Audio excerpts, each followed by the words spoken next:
Okay, now I think we have sound. All right. Good morning, everybody. Had a little issue with sound. Hi. All right, we already have something popping up. Okay. It looks like. Okay, now I think we have sound. All right. Good morning, everybody. ALGS. ALGS. Of course, it's already above my price. Let's see. It's already above my price because, well, I'll trade stocks over $10 if they look really good. But let me look at the other criteria. Okay, the float is 3.4 million. The relative volume is off the charts. It's gapping up. Let's see. Let's look at the news. Exclusive license deal. Is this a Chinese stock? No. Okay. Okay, so it says it has an exclusive license deal with Xiamen Amitop Biotech to develop commercialize Pevis, I'm not sure how to pronounce that one, sodium in Greater China for chronic hepatitis B virus infection. Okay, so that looks like it's moving on pretty good news. And MYSE, let's take a look at that. MYSE. Let's see. Okay, MYSE, MACD's red. That's old news too, right? That's from yesterday. Wow, we have a lot popping up today. We have a lot popping up. Of course, sort of out of my ideal price range here. WSHP. Let's see. We'll need capital market support while weathering tough competition. That doesn't sound like very substantial news. Good morning.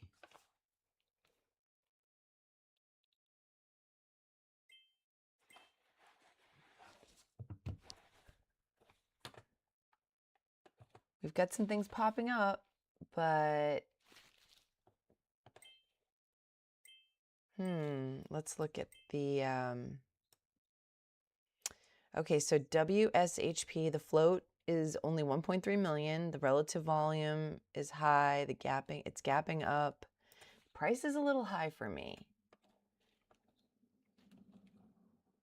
because I will run out of settled funds pretty quickly here. But however, if it's the right stock, it's the right stock, right? So let's take a look here.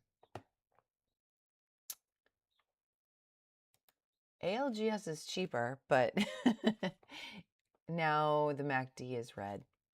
I don't know. I think I want to stick to under $10 today. WSHP is flying up though. Wow. Let's see. The company reported upbeat earnings for the first quarter. Okay, so it's quarterly earnings. That's good. Oh no, wait, sorry, I was looking at the wrong ticker.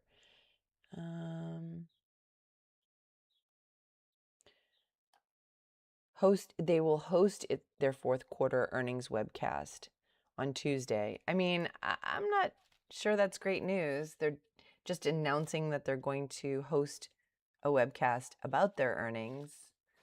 I'm not really sure why it's flying up, to be honest. MYSE, this might be a continuation stock because I think this was popping up yesterday. And the news is from yesterday. Aligning with AI platforms. So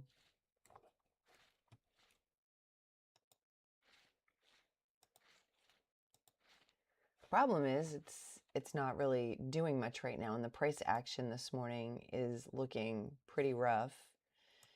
ALGS, same thing. And look at this big red candle and this big red candle here. And now, of course, the MACD is red. WSHP looks good, but it is expensive. I would be putting a lot of my eggs in one basket for one trade.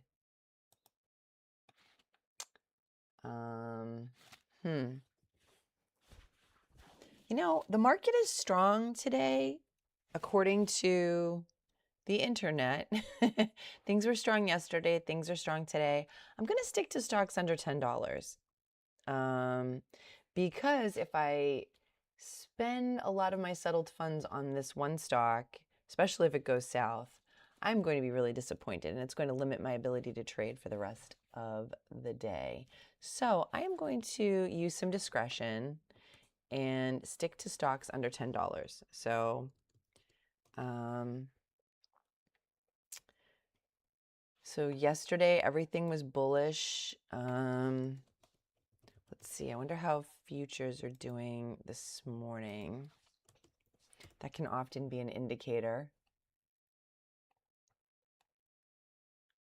Stock futures are rising following a record-setting session. That is good. Apparently, I am the only person on the planet who did not make money in the stock market yesterday. However, today is a new day, fresh start. And let's see. The S&P closed above 7,000 for the first time yesterday. Okay, so that's all bullish.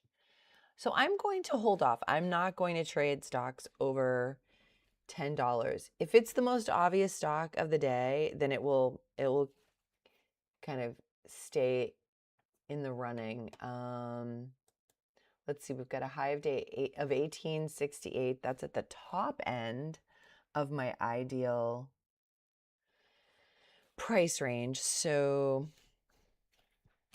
yeah, I don't know. It's expensive. And I'm going to hold off. It looks like it might be going for a double top at high of day.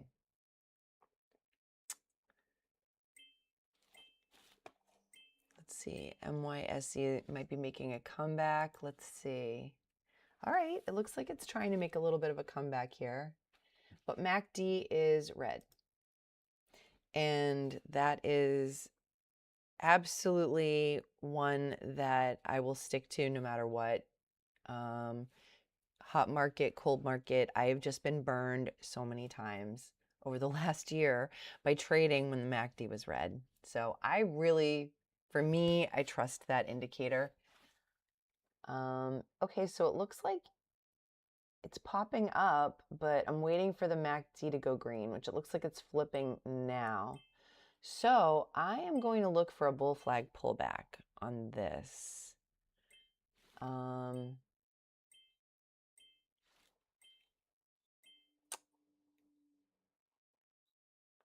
Let's see, what's this early morning news for MYSE? It says they are now operating under the new name MYSE AI.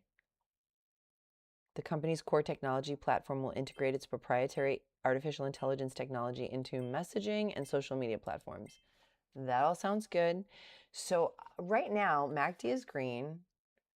And I am looking for a bull flag pullback. I could put the 10-second chart on here. Let's see. MYSE. I'm going to do that anyway, just to let's see, where's my little window here? Window capture.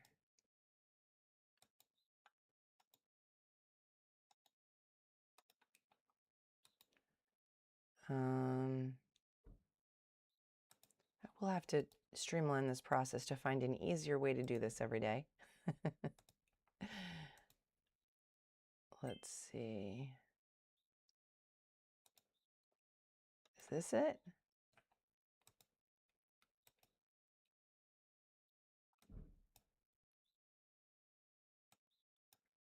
Huh. Interesting. I can't find it now. All right, so I'll figure that out in a minute. Okay, so MYSE, I've got the 10-second chart up. I'm looking for a bull flag pullback, and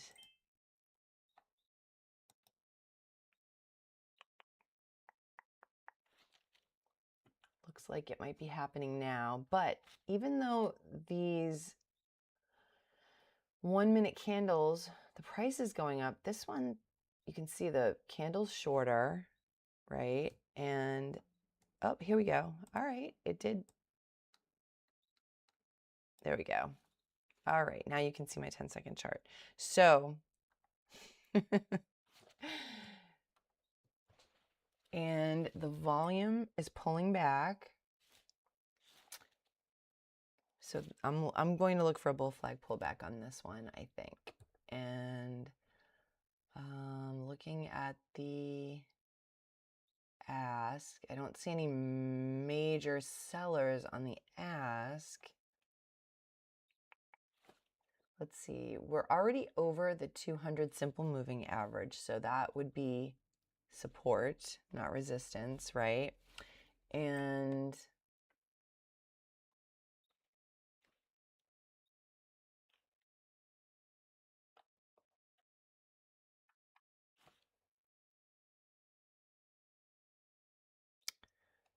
the 10-second chart has definitely been a game changer. Okay, so now we're starting to pull back more. Oh, make sure I have the right drawing tool on. So this would be the top of the low candle. And this is the target price. So I'm not sure there's enough room to make anything there. Let's see. It's not even 10 cents a share yet. So I guess it hit $5 and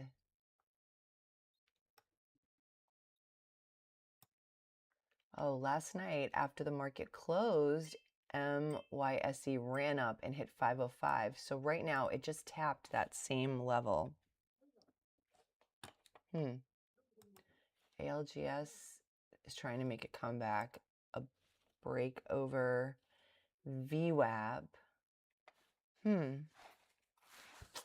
All right, so now we have this low candle right here at the top of this candle. Okay.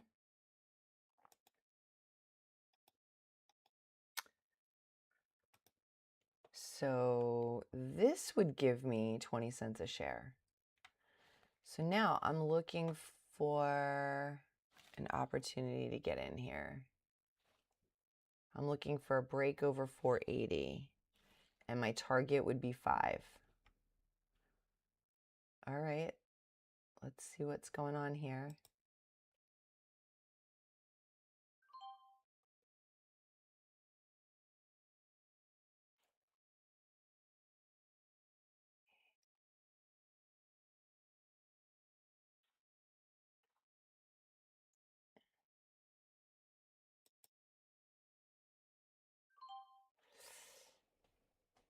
Oh, I think I clicked sell too soon. Oh, I clicked sell way too soon on that. It hadn't even hit my stop. I don't know. I just didn't like the indecision. I wanted to see it go up right away, but I guess I wasn't patient enough. All right, I missed that one. On to the next one. Okay. Let's see. Let's look for a micro pullback. Wow, my lack of patience on that really cost me because it didn't hit my stop. I got out too quickly. That's okay. I'm going to look for another opportunity to get in. But I would have to see a micro pullback on the 10-second or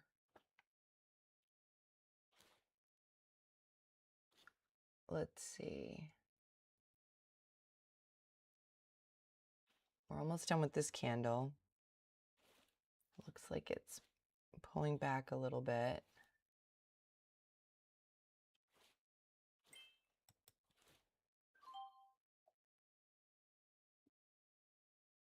Oh, get out. Okay. Uh-oh, I'm very close to my very close to my max daily loss, and I've got 2 red trades.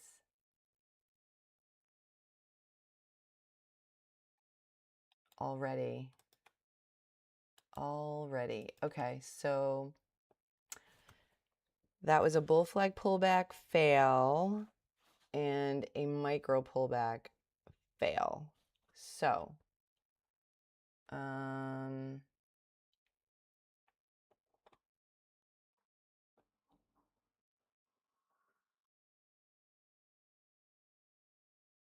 going to look for one more micro pullback. Fingers crossed on this one.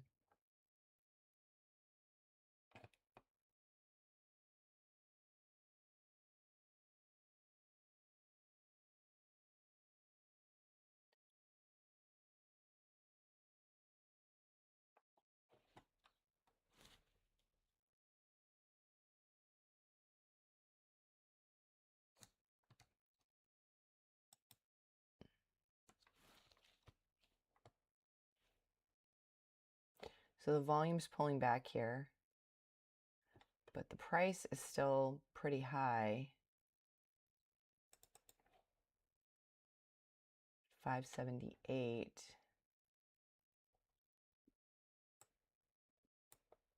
There's a window. I think this is blue sky, or at least for the past year. Wait, what is this? Oh, this is only to September. That is a slight pullback on the 10-second chart.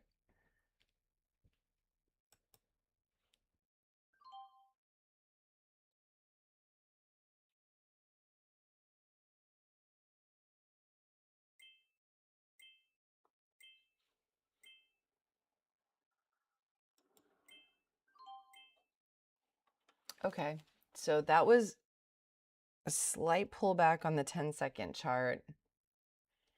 And then, so that I have to keep track of these. I should make a note. I should write this down. Let me make a note so I don't forget what these are. It was bull flag, micro, and micro, right? So that when I do my trader view, let me write this down.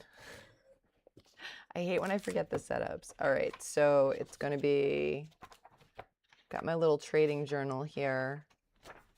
I keep a journal to write stuff down. Okay, so it's bull flag, micro, and micro. Okay.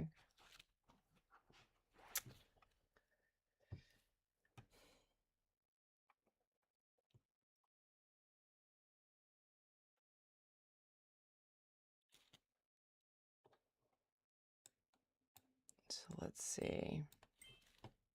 Still driving up. I'm going to wait for another pullback unless it's really obvious on the 10-second chart. I'm still having trouble. Yesterday I thought I was seeing it on the 10-second chart, but now, see, now these topping tails, I don't like that. Okay, so, and I'm more extended off the 9 EMA. So, and it's pulling back on the 10-second chart. So I'm going to hold off a little bit, see what happens, see what else pops up today too.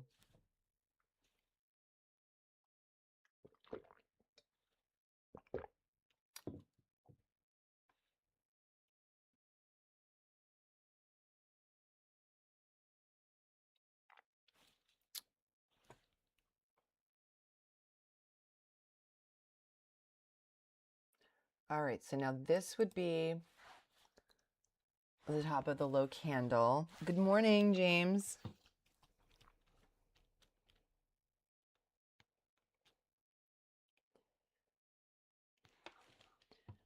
All right, we are watching we're watching MYSE.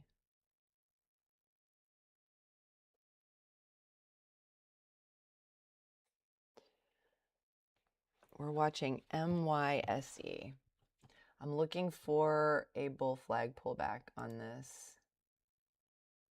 So 605 to 641 right now is the difference between the entry and my target.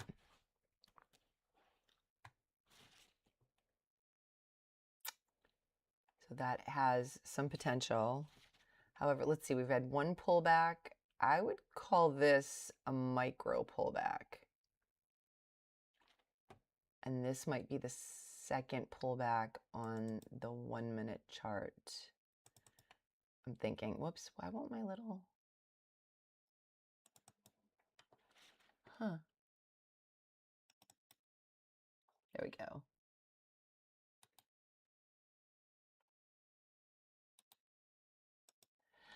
So I'm thinking, oh, I see green. Yes, green, yay. I had 2 red trades. I was in danger of being out of the game today, James, because I had 2 red trades. My first trade was my fault. I got out too early. I got out before my stop. I kind of freaked out. If I had stayed in, I would have caught this whole move. My second trade was red. It was this little, I messed up, flubbed this micro pullback. And the third one, I got a nice, oh, here we go.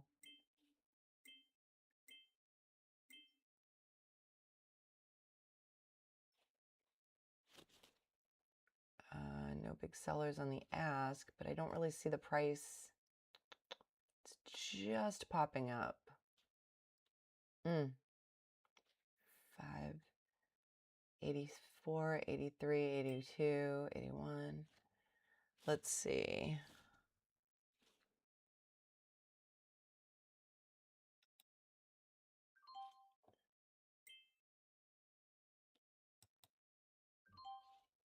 I got nervous and got out. I just got green and got out. I don't know why I got nervous, because it didn't go up right away, and that made me a little nervous because this volume bar wasn't going up fast enough for me. So I guess that was a scalp trade. But hey, Yasser.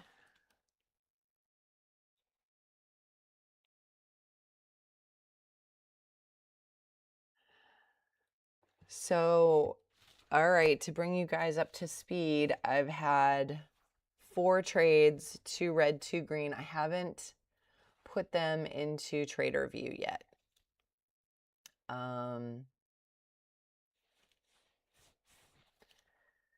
So let's see. I know I'm expecting more to pop up on the scanners today, so I'll be really conservative about what I'm doing.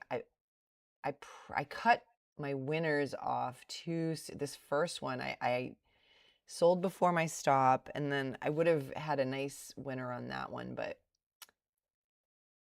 green is good. I love green. It is actually my favorite color. Like, actually, before I started day trading. I just absolutely love green, maybe because it's like everywhere in nature.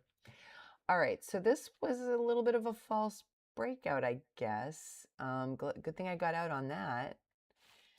I'm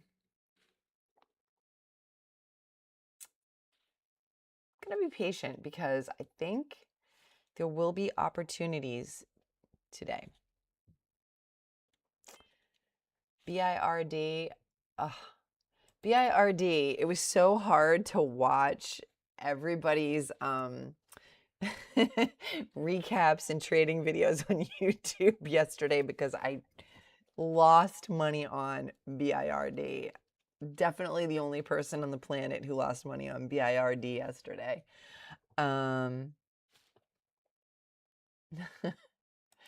So that was really painful. Look, it's running up again. Okay, so if I trade BIRD, it's above my, you know what? It's too expensive for me right now. And it's too expensive, and it's continuation news now. Wait, it says, okay, so news came out last night.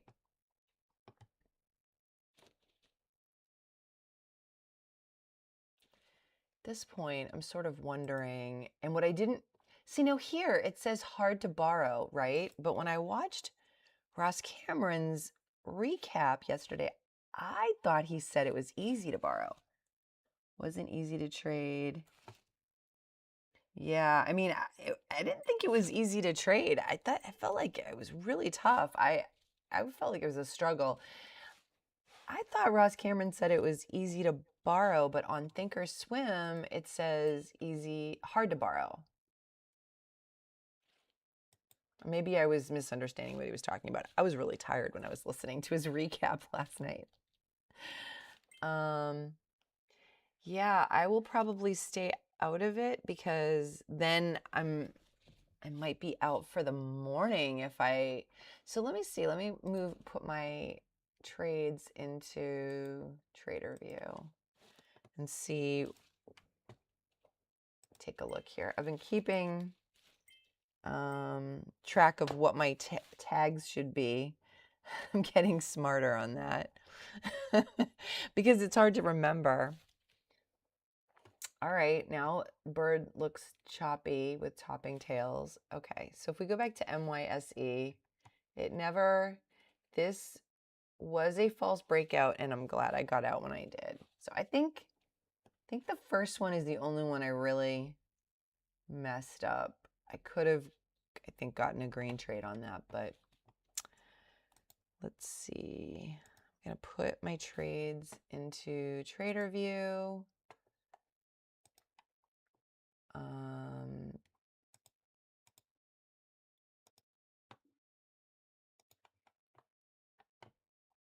And let's look at the damage here.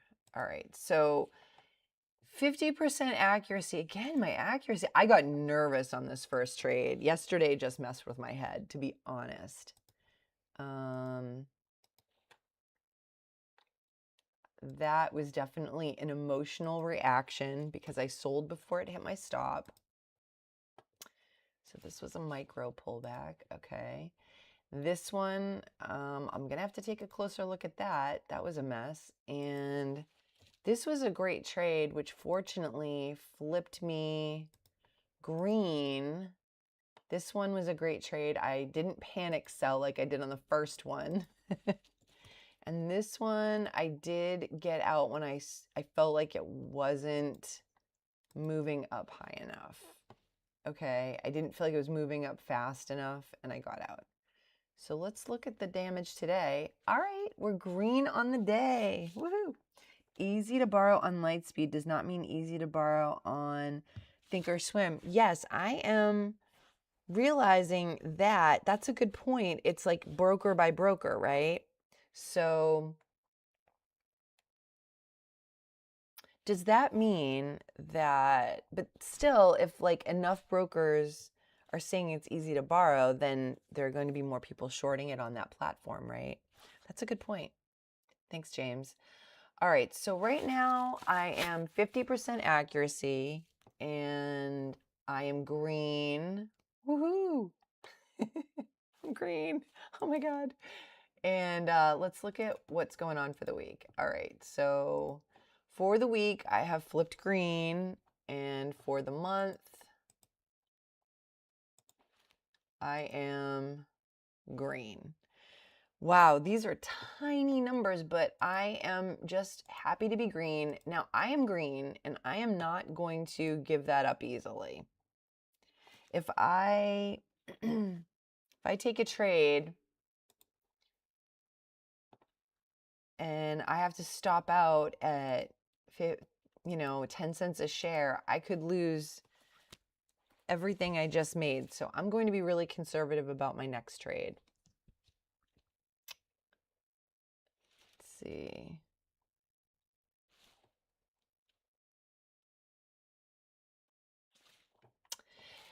Yes, that is a really good point about the easy and hard to borrow, because I am getting better at checking it on the Analyze tab, but I wonder, yeah, I mean, that was surprising to me. Okay, so, but that's a good point. It does vary broker by broker.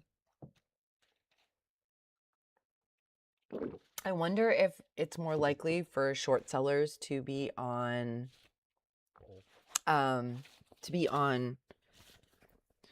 like some of these more advanced brokers than a commission-free broker. I don't know. I'm not really that familiar with short selling. I mean, I understand the basics. So MYSE looks like it kind of broke out a little here, but the MACD is red. So I won't get back in on that. And it's high of day. Yeah, so I'm starting to question whether I even need to have the 20 EMA on my charts. I'm really starting to question that, especially on my 5-minute chart. So I have been questioning this for a while. Okay, AEHR popped up, but it's $77 a share, so I'm not even going to look at that. I'm going to take the 20 EMA. Just going to change I saved so on each of my charts on Thinkorswim, I've saved all the studies as a study set so that I have a 1 minute, a 5 minute, and a daily chart study set.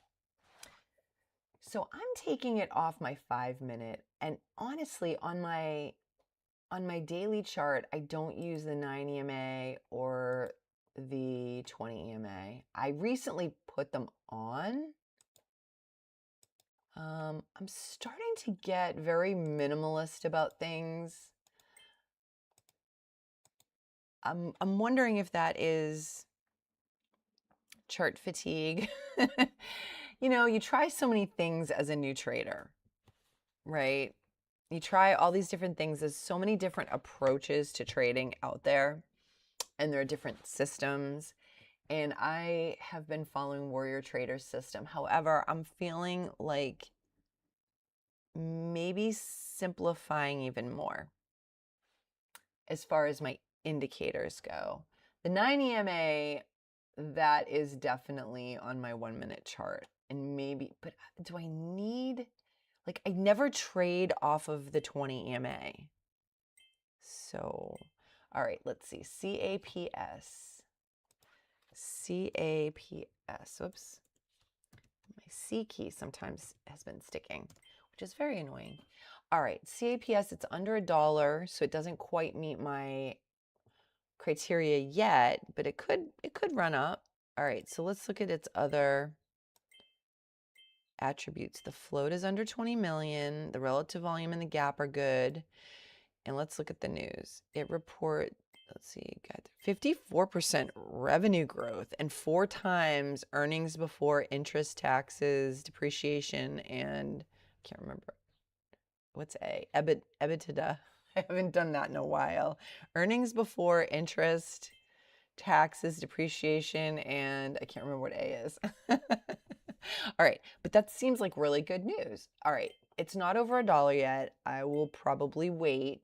I'll look at it and wait for it to make a bull flag pullback. Let me put it on the 10-second chart, but I feel like this is moving real fast, but that's good news. That's really nice news. I like news. I like earnings news because it's something that has actually happened. I love that. That makes me really happy.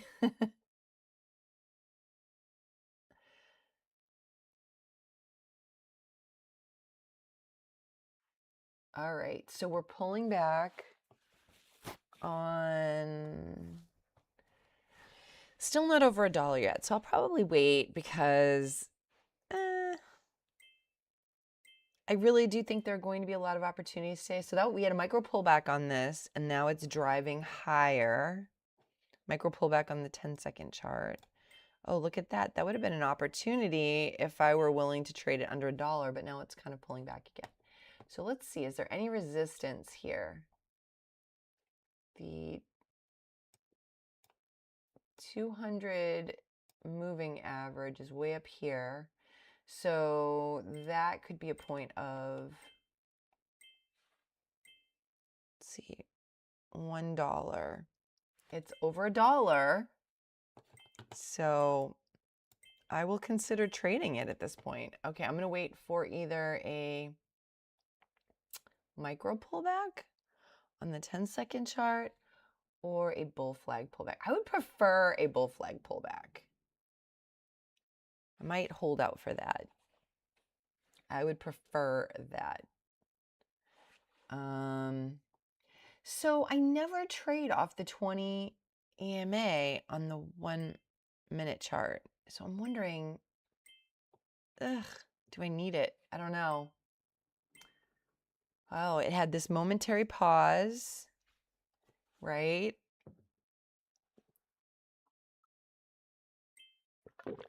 Now it's driving higher. Woohoo. CAPS, caps. I love it when the tickers sound like a word. I think that's so clever and fun. I don't know. I really do. I think it's really clever and fun. Caps. What do they do? Capstone Holdings. Let's look at what they do. Hard to borrow. They are a distribution of masonry stone products. Wow. Now that's interesting. Wow, look at this. Look at this. This has gone from 57 cents a share all the way up to $1.30. Holy smokes. And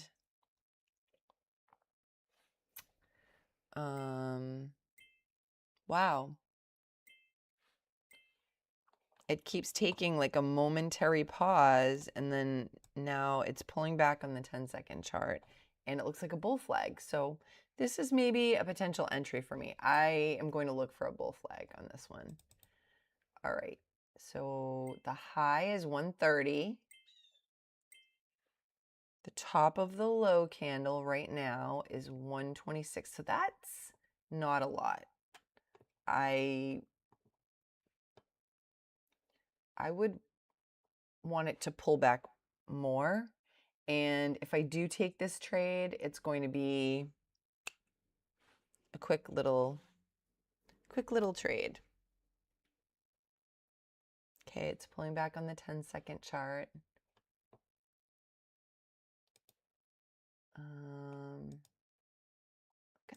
I'm gonna edit this study too. I'm taking the 20 EMA off. I'm gonna see how I feel about it. All right. Less clutter. Less clutter. Okay, so now this is the top of the low candle. Okay, this is a little bit more doable. I could look for 10 cents a share.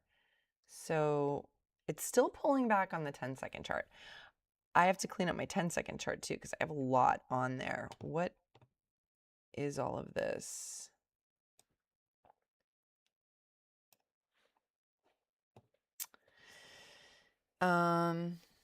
Yeah, I'm gonna try things without the 20 EMA. I don't think I really use it.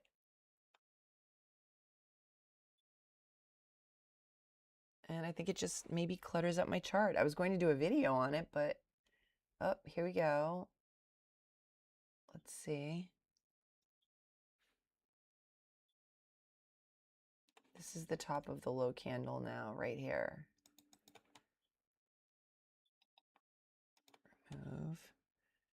So it popped up a little, and now, okay. It's really, now it's below VWAP, so that is a no-go. So, took the 20 EMA off all of my charts on Thinkorswim.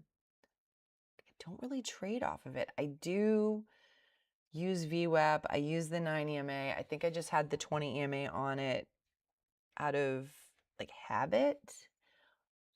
I use the MACD. Of course, I use the volume bars. And I kept the 20 EMA on, the 200 simple moving average on the daily chart. So all right.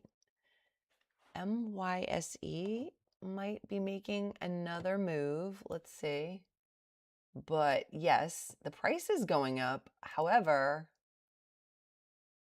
the MACD is still red.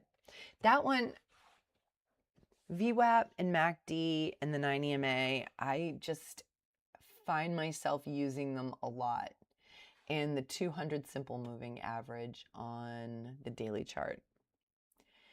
Too many things happening, and I feel like it just starts to be information overload. That's how I'm feeling lately. I'm feeling like I need to simplify.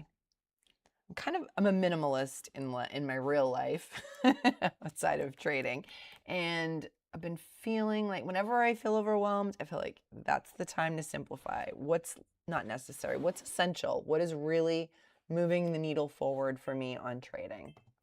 All right, CAPS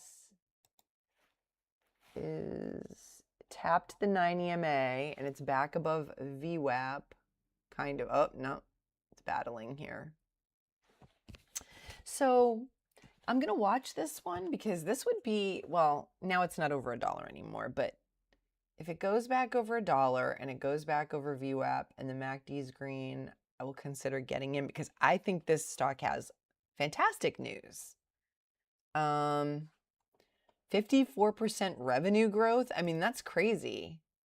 Okay, now it's really annoying me. EBITDA.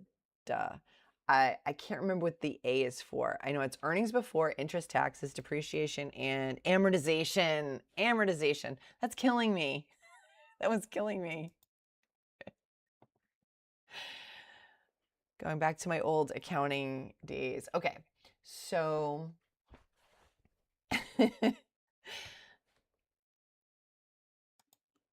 that was really, really nagging at me in the behind the scenes.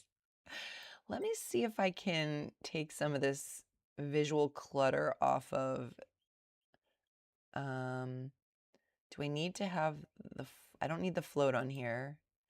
I don't need the market cap on here. There's the 9 EMA. I'm going to take off the 20 EMA. I'm going to take off the 200. I'm going to take off VWAP. I don't even need, honestly, do I even need, because VWAP's the same on every chart, right? So, or should I keep VWAP on here? I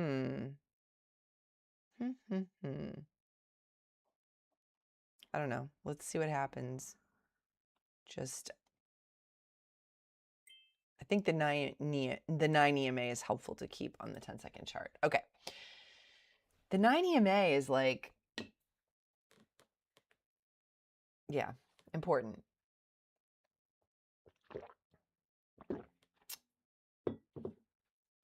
And I think that it was kind of throwing me off to have too many things on this little 10-second chart.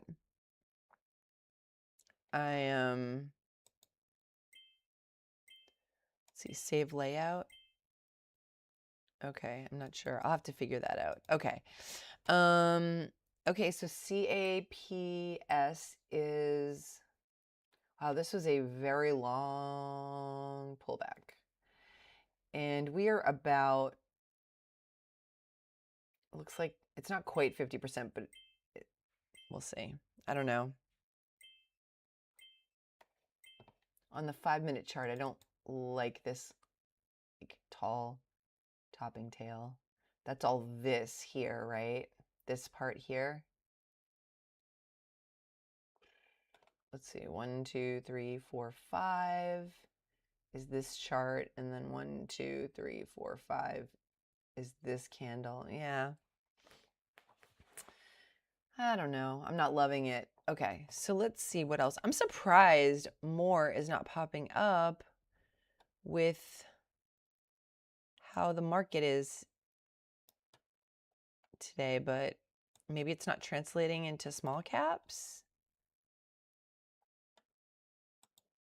Let me see. ANL, but that's above $10, so I'm going to let that go. ALGS, but it's driving down. SMR. BTQ. What's BTQ? BTQ.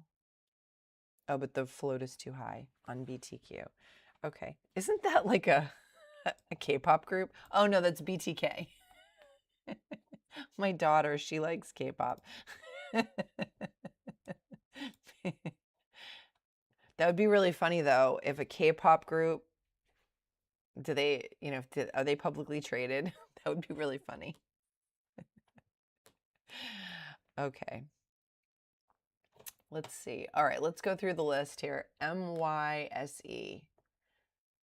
I'm going to keep it on the chart because it's kind of pulling back on the 5-minute chart, right? What's that? CAPS again? Huh. WSHP. I'm going to get rid of that. It was out of my price range, and now the MACD's red anyway. BIRD, I have trust issues, and the MACD is red, so I'm going to take that off. I am definitely having trust issues with BIRD. Yesterday was such a bummer of a day. Okay, CAPS, the MACD is red, so I'm not getting in, but I'm going to watch it because I really think it has good news. Let's see, ANL. ANL. I've seen, oh, I've traded this before. Okay, I was like, this sounds familiar. Biotech, which I love biotech, but look at that. It's not, the MACD's red, popped up, dropped down. Okay, private investment. Well, I'm surprised it's so quiet, but I'm green. Yay, I'm green. So I'm going to be careful because I want to stay green. And that's my goal for today. In fact, that is the goal, right? The goal. I mentioned The Goal by Eliyahu Goldratt. I was forced to read it in business school way back when I got my MBA. But honestly, it was so trendy at the time, and I was so annoyed by the book because I got like bored by the fact that the book is essentially an allegory. But I have gone back to that book time and time and time again. It's a simple concept, but boy, is it relevant. Okay, so we have a breakout on the 5-minute. I'm going to check the 10-second here. What's going on the 10-second chart? Okay, so it is moving up, but the MACD is green now. So I'm going to look for a micro pullback and maybe get something through high of day, but looks like it's pulling back on the 10-second chart. But on the 10-second chart, it's not like super clean, right? Because here it's going sideways a little bit, and then it pops up, and now it's pulling back. I'm surprised this one is struggling so much given how good the news is. Like, I think earnings news is so good. And now the MACD looks like it's going to flip red. It's kind of struggling. I'll wait for a pullback. Okay, because I'm green. I don't want to risk messing up. I have enjoyed working on my micro pullback goal this week for sure. It's been great.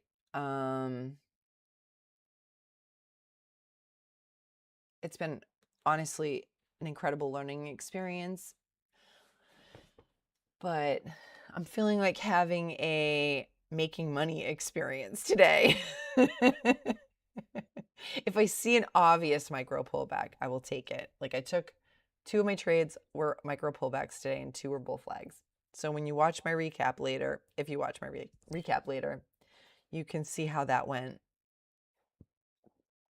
My accuracy is only 50% today, so I'm really looking for another green trade or 2. to get my accuracy back to where it used to be.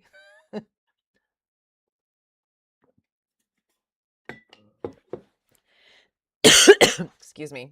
I need more chai tea. So, well, rooibos. So when I take my break, I have to remember to get more tea. So I'm kind of surprised that it's a little bit, kind of surprised that it's not so. So let's look at my accuracy year to date. So my accuracy year to date is 72%, which is honestly very good. But I think a lot of those trades, I was not holding my winners long enough. And I'm green on the year, which is awesome. But the last month has been awful. I do think that it would have been way, way worse if I hadn't been putting in so much time and effort. And that was why I created this channel and this live stream to share my journey. So you can see I had some big losses, big gains. But my accuracy year to date is 72%, which is very good. But my accuracy last month, well, my accuracy last month was 67%, but my accuracy this month, and yes, last month I made hardly any. I barely broke even after paying for the Warrior Trader scanners. This month, we're halfway through the month and I've only made $90. That is sad. And my accuracy is only 49%. So I am not doing well, but this is my theory. My theory is that I would be doing a lot worse if I hadn't been working so hard on improvement. Okay. I think this has been, up until this week, has been a rough month for everybody. Okay. CAPS.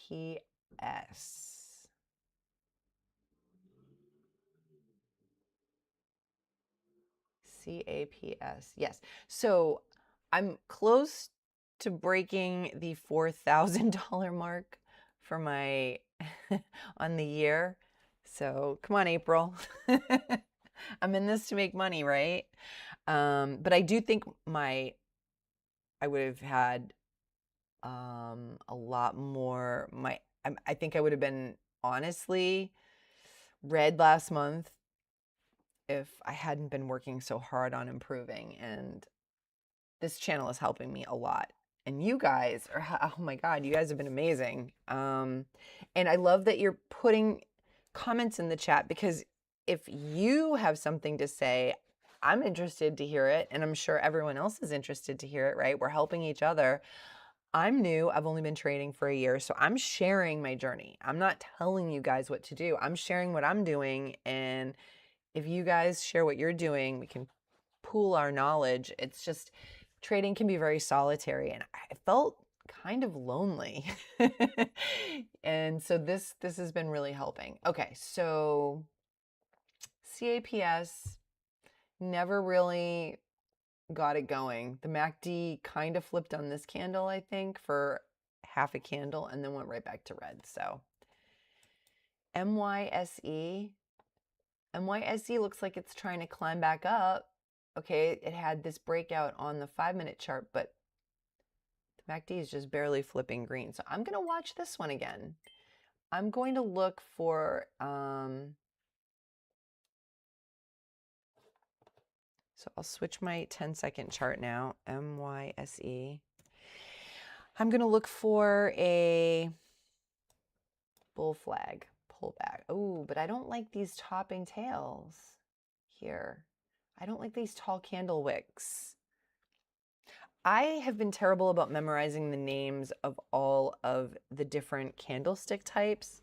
So I might do a video on that to help myself memorize the names. So I'm sorry if I'm calling them the wrong thing.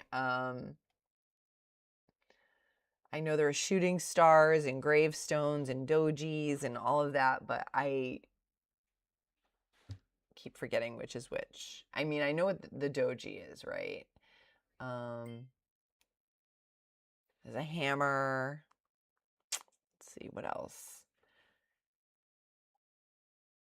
Okay, so it's pulling back, but I don't like these topping tails, and look at the MACD's barely green, so I'm gonna sit out. It's not even 8 a.m. yet, and I want to have, just gonna check my settled fund situation here. I want to have enough, I want to be picky. I'm green. I don't want to lose that. Okay, so I still have settled funds left, so I want to pick and choose carefully. Okay, I want to, oops, sorry. I'm going to pick and choose carefully. And I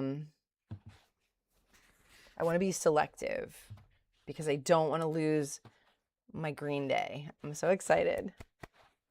Green day. It's so small, I mean, but I'm going to hold on to it. Yesterday, I should have been a lot more cautious when I was up by 160. You know, I've noticed it's not even, it's not, yes, I need to hold my winners longer, but a lot of this is coming down to just, I think it's just coming down to eliminating the problems one by one, the bottlenecks. So, well, we are coming up to 8 o'clock. There could be breaking news at 8 o'clock, so I'll wait for that. And then I'll probably, if nothing's happening, I'll probably take a break around 8:10 for like 5 minutes or so. All right. So, all right, this is popping up, but I'm not loving it because of the fact that the MACD isn't really strong. And look, the volume, it is pulling back, but this choppy volume doesn't look clean to me. I think I'm gonna wait. I mean, I still have 2 more hours at least. Who knows what's going to pop up? No, I don't put my daily P&L on the screen. I'll show you what it is though on TraderView. Let's see. Right now, my daily P&L so far is 65.45. I had 4 trades this morning on MYSE, 2 red, 2 green. So that's, oh, wait, let me move my, that's where I'm at right now. So $65.45. I probably should have it on my screen. I have to look at the, let me take a look here. Hold on. Let me see if I can make it so that, I don't know how much I can customize this.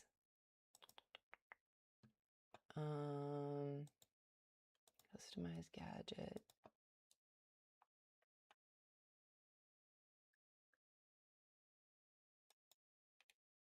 Move.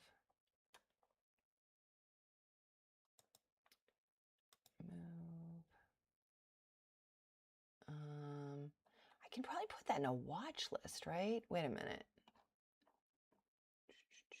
Let me see if I can do that.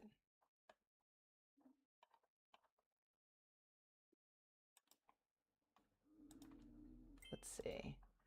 Let me put, see if I can put that in a watch list.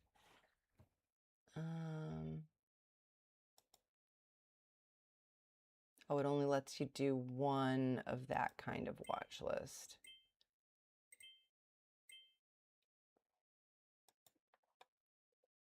Yeah, no, I don't keep it up, but I'll figure that out later. Okay, I'll figure that out later. But that's something that people do want to see, right? What I'm doing at the moment. All right, so like how my P&L is going. I'll have to come up with some clever way to do that.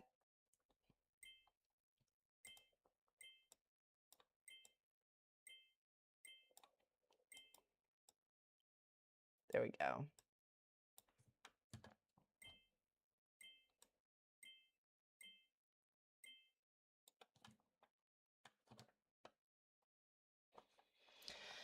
WSHP is coming up, but it's way too expensive for me. Okay, now it's over 20 bucks. I briefly considered it this morning over here when it was popping up. Briefly looked at it this morning, but it was choppy and too expensive for me. Does this... I don't even see that the news is that great, but I don't know.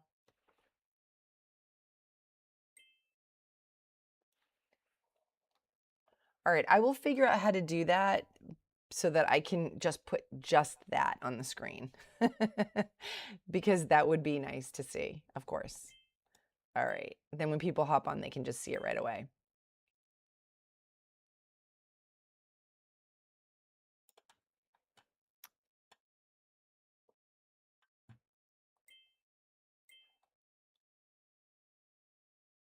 BKYI. See, these are all things I'm learning about live streaming, right? I'm learning a lot about live streaming. Okay, BKYI. So I will figure out how to do that, how to get my, just my P&L. I know there's a way to do that, but I want to be able to also check and see what my settled funds are. And okay, so let's see. Okay, this was making a move, but it was under $1. And also that is just no good is happening there. Okay, so expects 50% increase in first half revenues driving profitability in the period. Well, that sounds good, but see, this is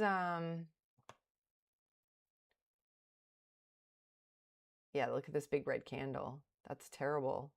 All right, so we'll just take that out of the running. All right, so WSHP, I'm not going to trade it. It's too expensive for me. I will be out of settled funds, but well, I'm just kind of curious to see what happens with it.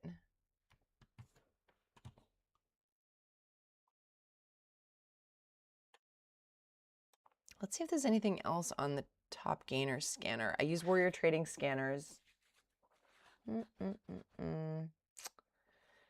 see anything great. Let's see. I'm going to look at, this is Charles Schwab scanner. This is one of their preset scanners. Like you can, under lovers and losers. That's a crazy name. So I like to have the pre-market movers on here. MAMO, HQ, HIMS, but ANL, which I apparently traded in February. Yeah, I'm surprised. It's kind of crickets and tumbleweeds today. Well, this morning I thought it would be hopping, but maybe people are waiting for the market open, so there will be more volume driving up the price action. So the only thing I've traded today is MYSE. I traded it 4 times.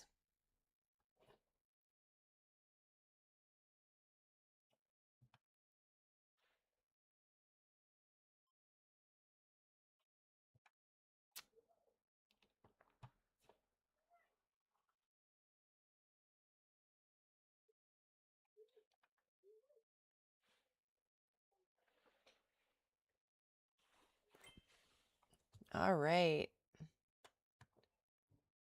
DGNX.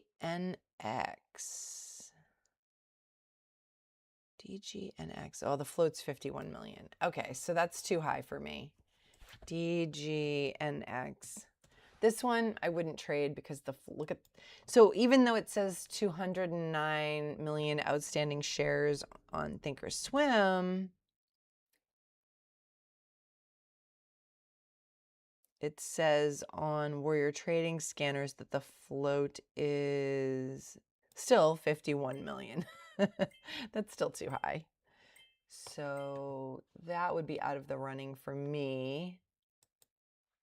All right, CAPS, way below VWAP, red. MYSE, I'm gonna get rid of WSHP. BKYI,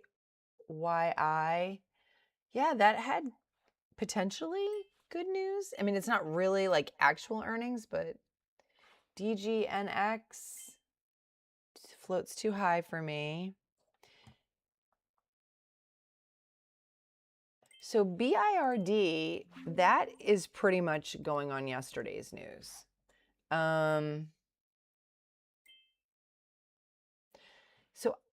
I'm not sure how many of you trade continuation stocks. I've heard Ross Cameron say multiple times that he does his best on the first day, and then after that, he doesn't do as well in continuation stocks. I'm just wondering how many people, but BIRD did have news last night. Let's see, what did it say? Well, it looks like they had news last night. The company that makes every AI chip possible just reported, and what it said should excite every investor.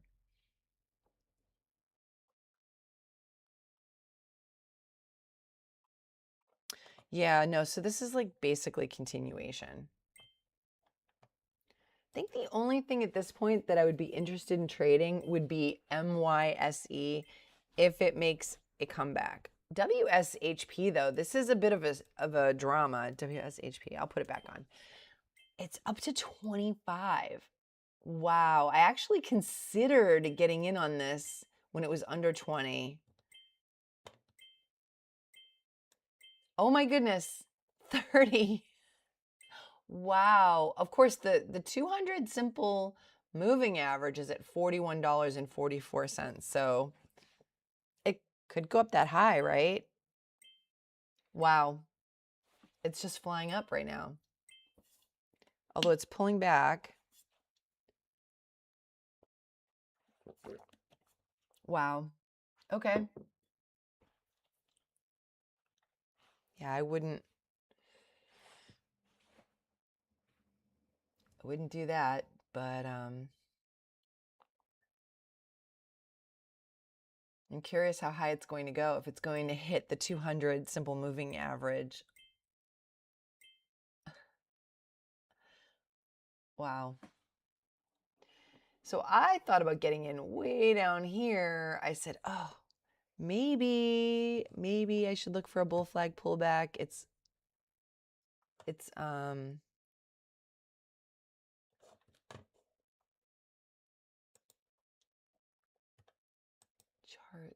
analyze. Here we go. Well, I don't know why this isn't updating. Okay. That's so annoying when it does that. I don't know if you guys been trading this morning. Let's see. I think if you expand the account info, you can customize. Yeah, yes, that's the thing. I just want to make sure I'm not showing anything personal. So I might do that on the break so that you guys can see. But I also need to keep track of my settled funds. So I have to make sure that I can, yeah, exactly.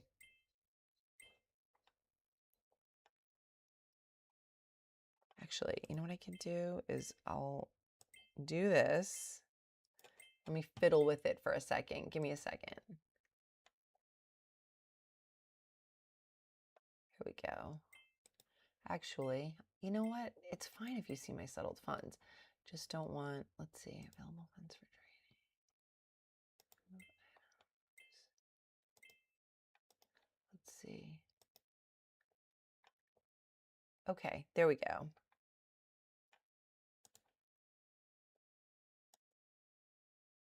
Whoops. Wrong window.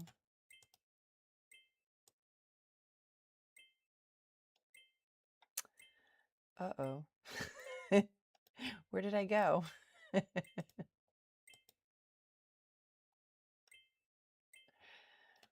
Am I really upside down right now?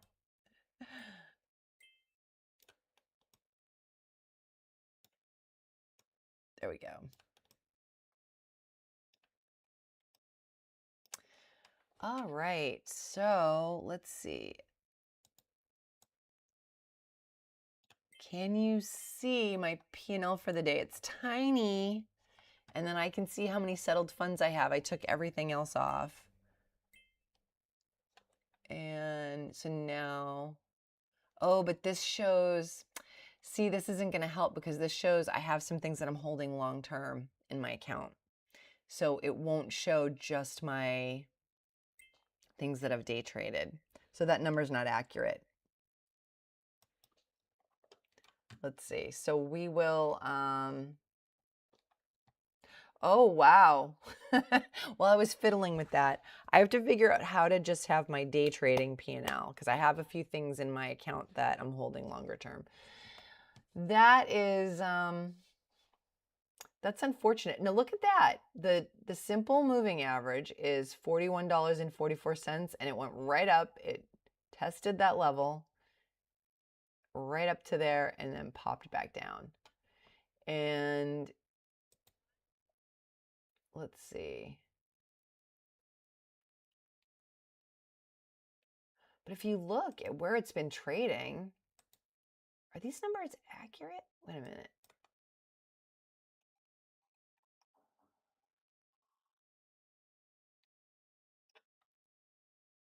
So there's a window up to 83. I mean, it could keep going. It really could.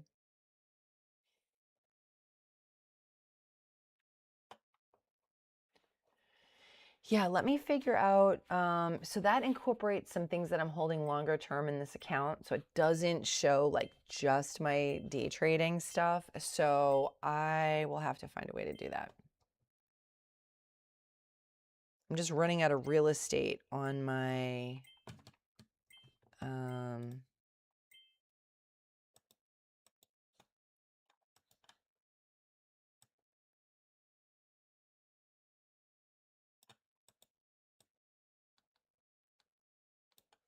all right, I know what I'll do.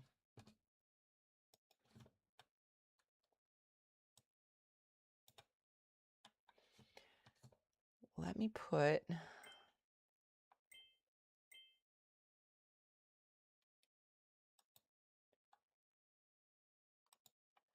capture.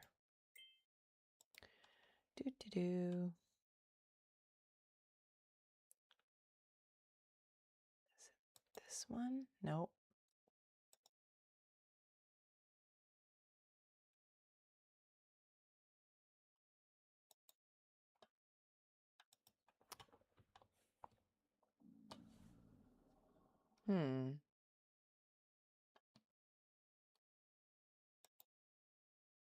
Nope.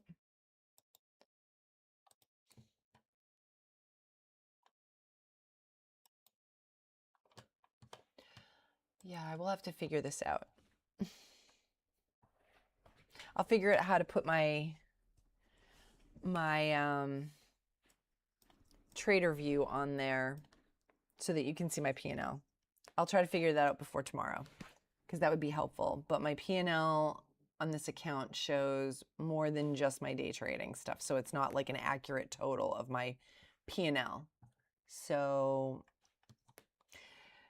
good point, though. That's what I want to see when I look at someone else's day trading, right? I want to see what's the running total. Where are we at? That's the whole point, right?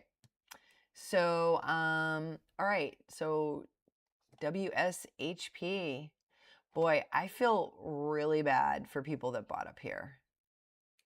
I feel really bad for those people. That would be rough. Rough to say the least. So 8 o'clock came and went without really any new news. So I'm going to take a break about 5 minutes. Okay, I'm going to grab more tea and sit tight. I'll be back soon.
Okay.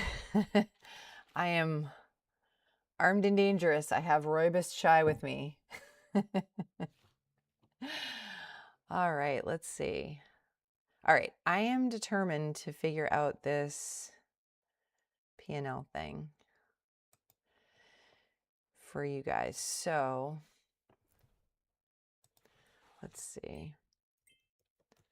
I have to put it in a separate window. I'm figuring that out right now as we speak.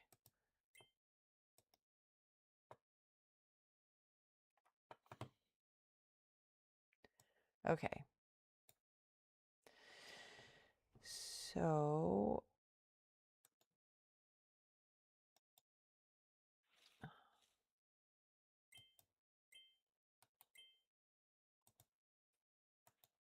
okay.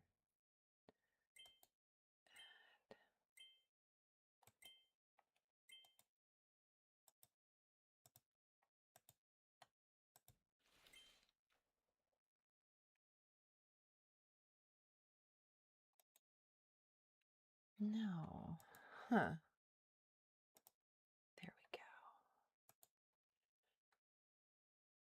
Okay, so just kind of running out of room here. Let me see if I can figure out what to show.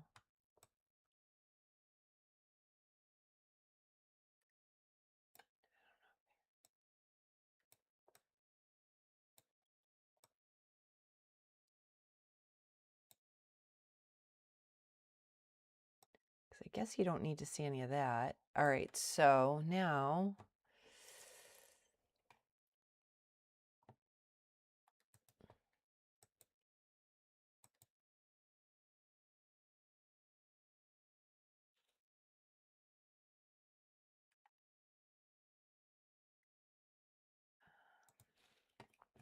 let me see.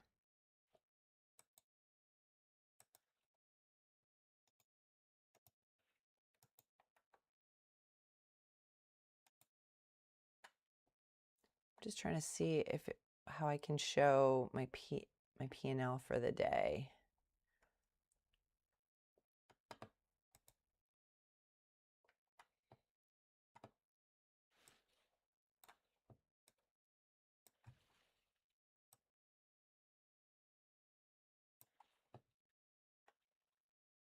It's really small, I know. I'm trying to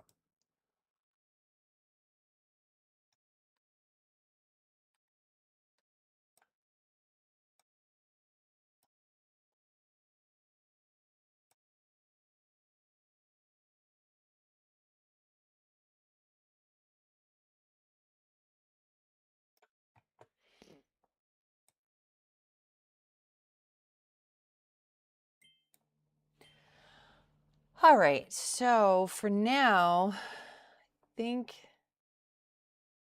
this is a solution for now. I don't know if you can even see that. It might be too small for you to see.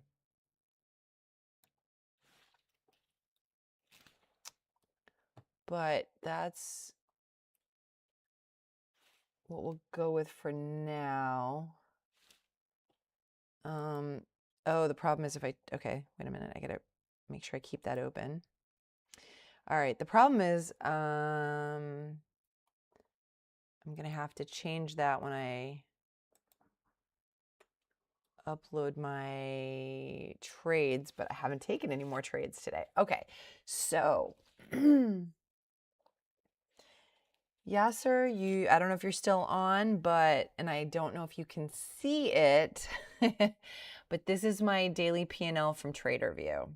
So it won't update in real time as I'm making the trades, but my P&L on Thinkorswim I have some other stuff in there, so it's not an accurate representation of my P&L in the moment.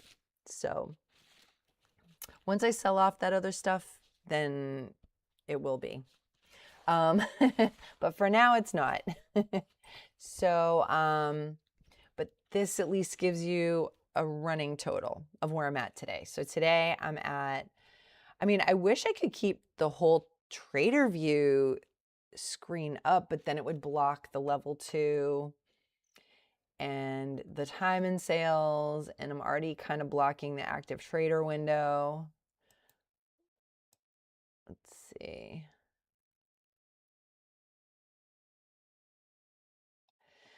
Trying to keep things as visible as like the essential stuff visible for you guys, without making everything so small that you can't see anything. Let's see. There we go. I guess you don't need to see the active trader window, right? As long as you can see the charts are probably the most important thing. That's why I have the charts on there. Okay, so all right. I will get better at that as we go along. Okay, it's already an improvement. Now that I have a 10-second chart up there, thanks to HG, and so yeah, sir, thank you for pointing that out. Now I'm gonna have my P&L up there. I don't know, it might be impossible to even see anything this small.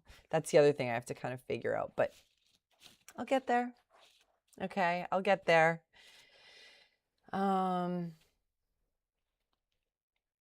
All right, so where are we at with WSHP? Oof, that must hurt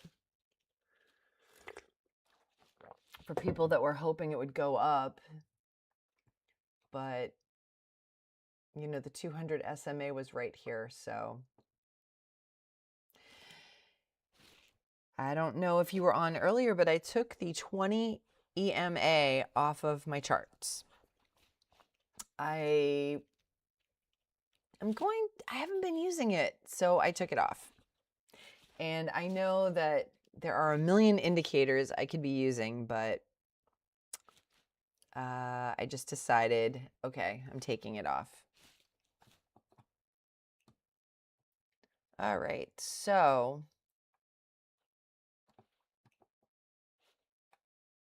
wow, really kind of dead considering. I'm gonna see, what's the market like right now?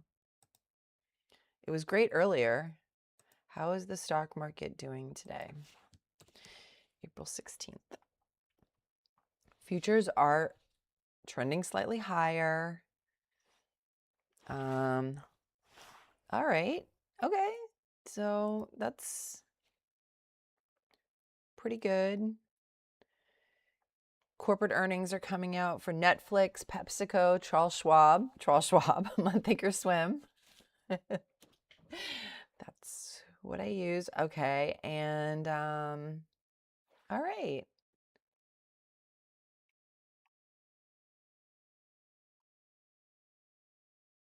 Easing tensions in the Iran conflict and strong tech performance. Okay. So things are looking up.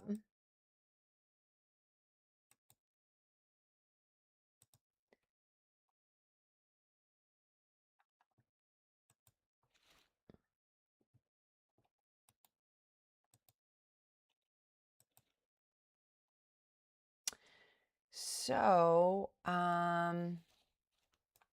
I am experimenting with paper trading on Webull.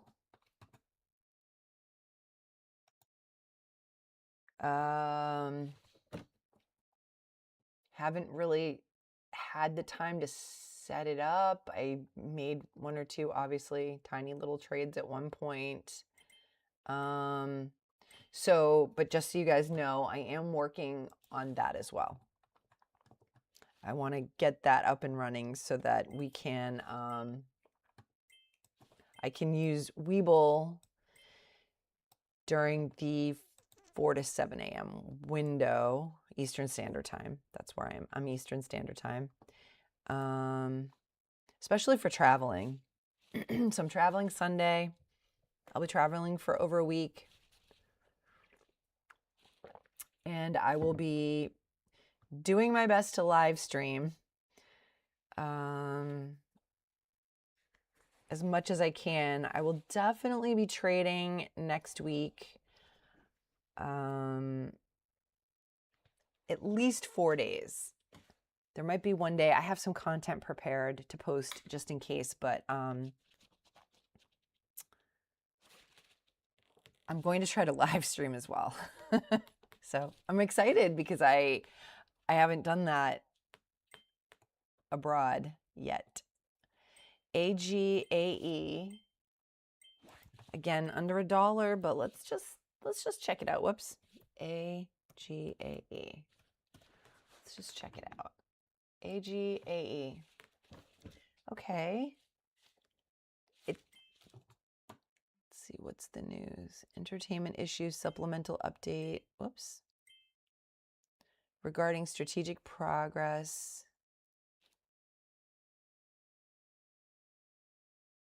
So it sounds like they just issued an update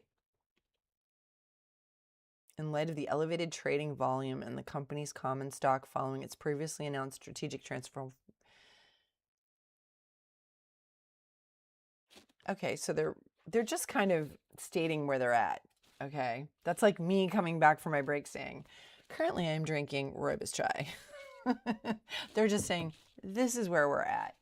It's under $1, so not super interested. The float is under 20 million. The relative volume is not even 5 times the 50-day average yet. So if it goes above $1 and the relative volume picks up, then I might consider it, because one of the things I like about the stocks that are between $1 and $2 is I feel like I'm risking less of my overall, settled funds, so I can trade longer. But WSHP, are you trying to make a comeback? Yes. Wow, a lot of things are popping up all of a sudden. ASPB. Let's check this out. ASPB. ONFO. ONFO.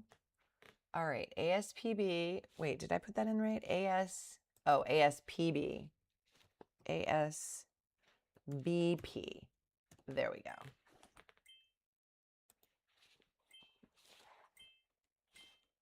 ONFO. Okay, so it says they secure 100 million equity facility to accelerate acquisition strategy. I'm curious about ONFO. I'm going to look for a bull flag pullback on this one. Curious for sure.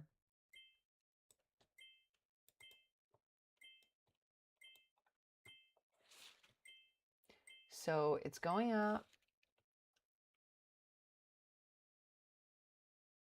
What is an equity facility? Let's see.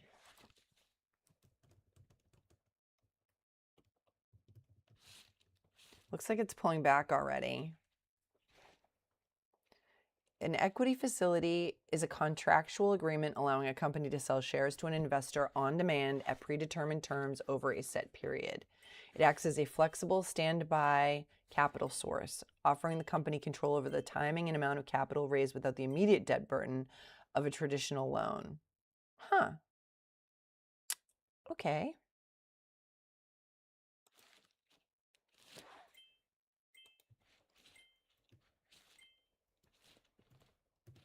Let me pull up the 10-second chart. Take a look at that.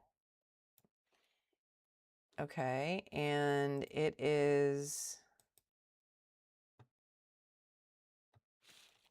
pulling back. So is there any resistance for high of day? Let's see. It's above the simple moving average on the daily chart. So it looks like this could be the high of the low. Whoops. This could be the high of the low candle right about here. So this, I can't, if it breaks out,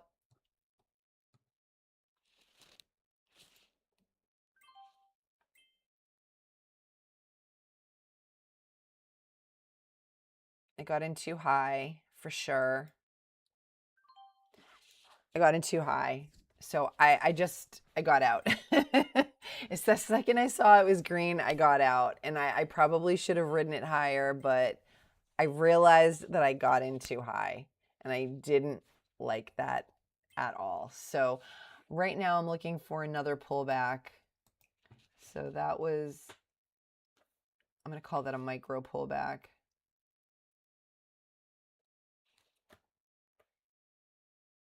Oh, wow. Okay. Good thing I trusted my instincts on that.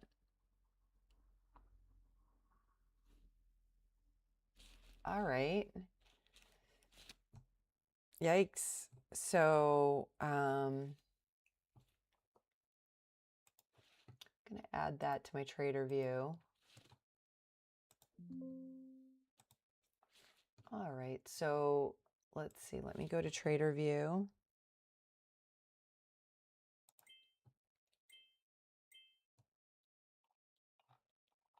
Where's my import button? Do I have to expand?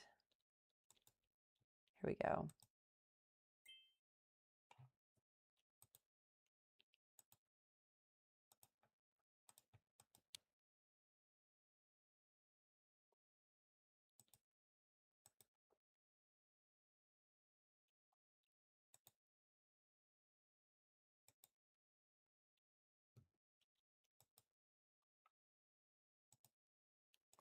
Trying to do this without making it small again.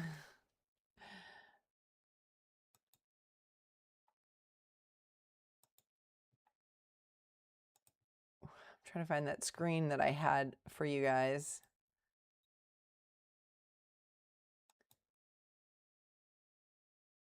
Why is it only showing?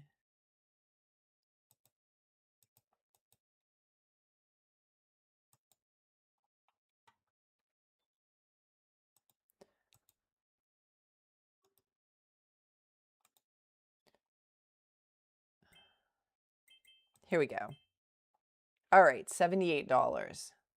That's where we're at, $78 green. All right, and now I have had 5 trades, so my accuracy is more than 50%. I'm glad I got out when I did. I recognize that I got in too high. And so what I'm going to do is I'm making these notes.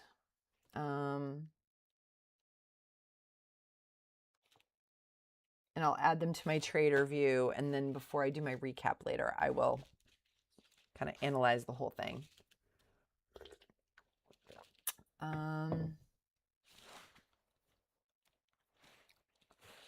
Yeah, interesting. Very interesting. So when I got in here at 125. What candle is this? This is 8:33.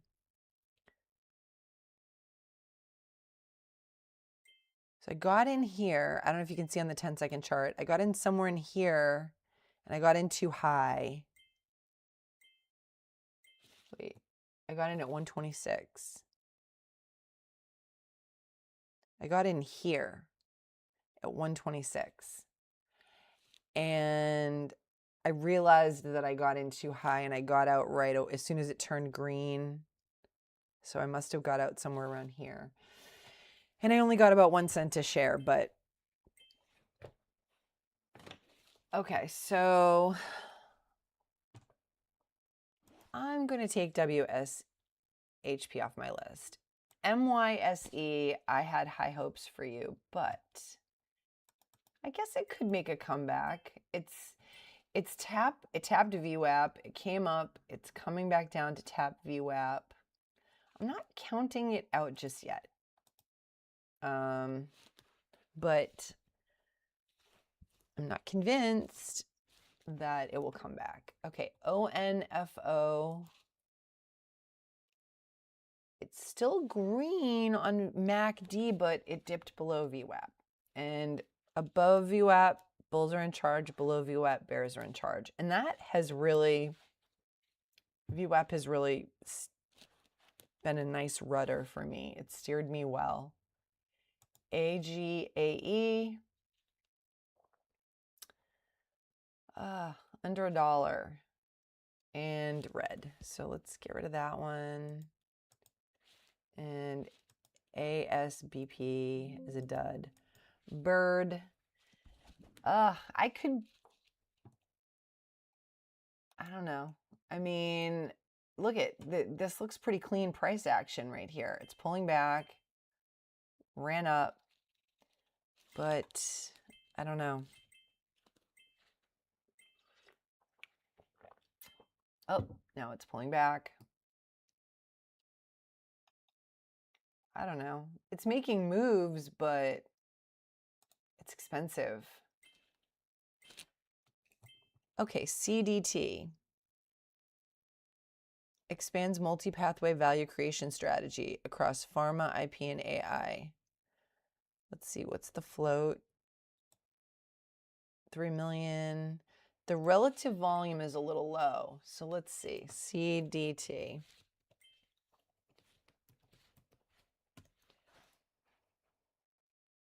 I'm going to get rid of Bird. I have some trust issues there.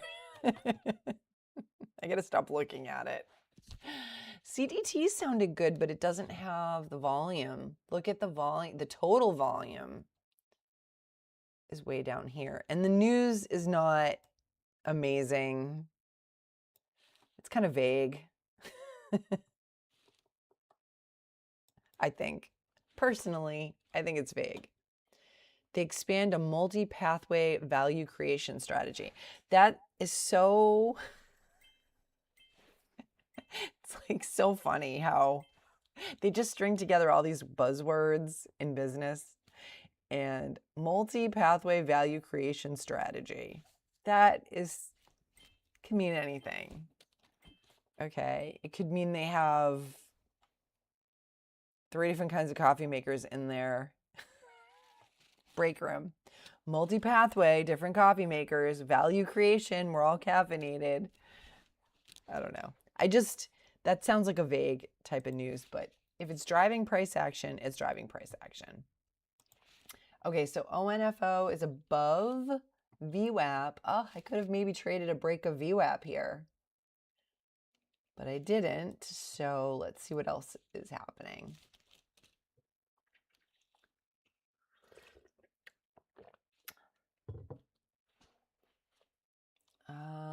Looking for big orders on the ask. Looking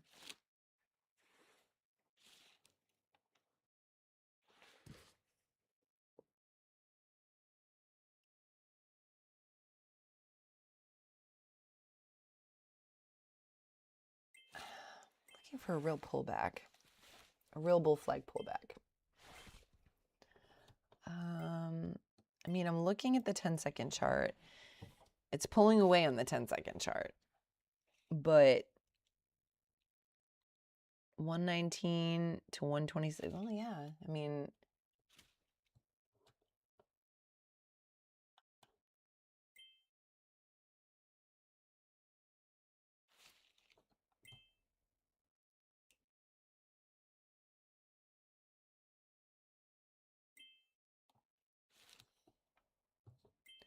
pulled back on the 10-second chart. It's kind of breaking out on the 10-second chart. I want a real pullback, though. I want a real pullback. I'm green on the day, and I wonder if it's going to tap high of day and then pull back.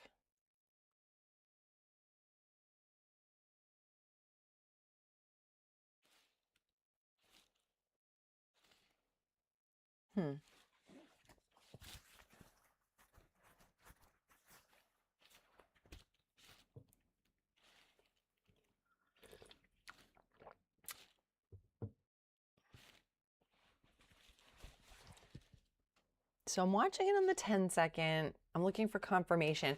And on the 5-minute chart, the volume is going back up, but it's struggling. It looks like it's going to tap VWAP again. Oh, that's a big red volume candle here. Yeah, I don't like that. I don't like that.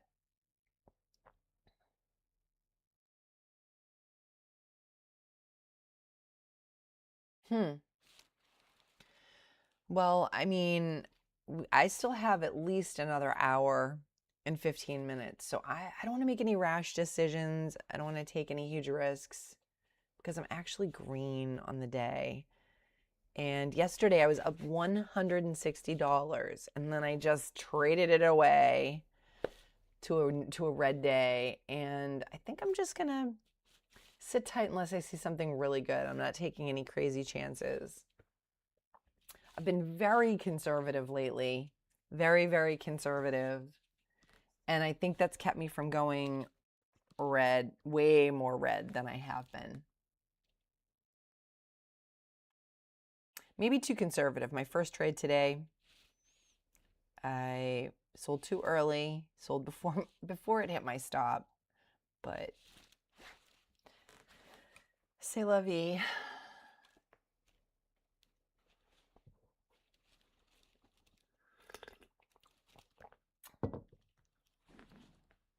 I would love to, I'm at 80 bucks, right? What am I at now? Oh, you can't see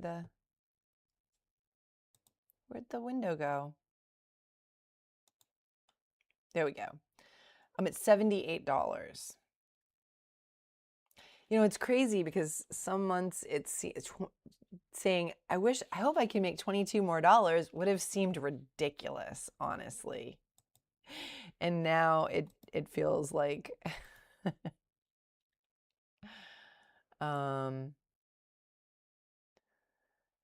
now it feels like I hope I can make $22 more. It's so silly. Okay, so here we go. We're gonna pull back to here, but I want to see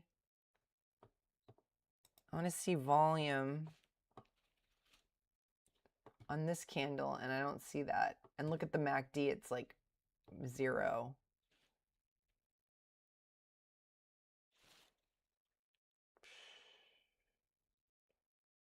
Yeah.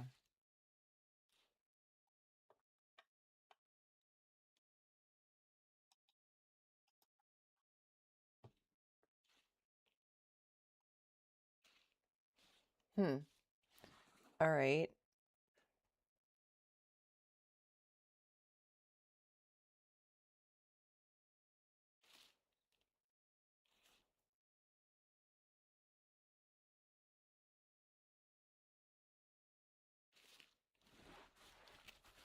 It's a lot of indecision here. It's kind of struggling to stay above VWAP. Maybe I'll put VWAP back on my 10-second chart. How do I do that?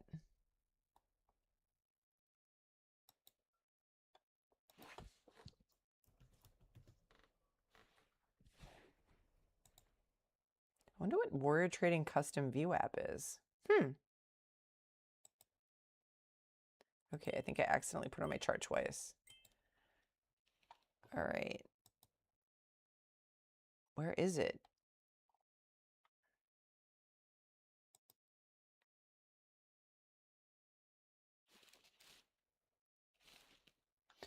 So yeah, I haven't, it's above VWAP, but it's just hovering above VWAP. And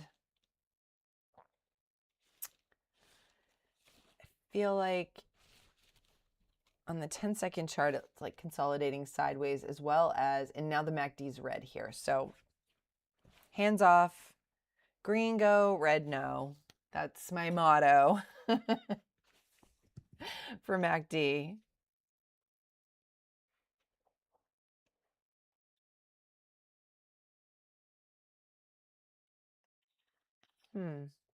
And no breaking news, huh?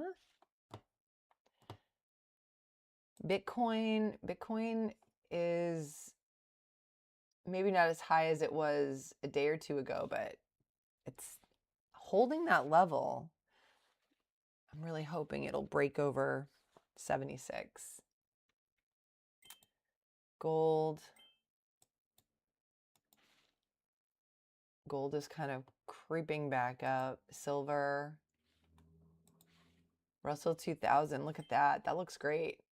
Things are looking up for the Russell 2000 and the S&P 500. Look at that. Things are looking up. So, and the VIX is down. Everything looks up. So I should be doing great, guys. Right? Doesn't that mean I should be doing great? All right, it's breaking out, but the MACD is red. So I'm going to have hands off on that. And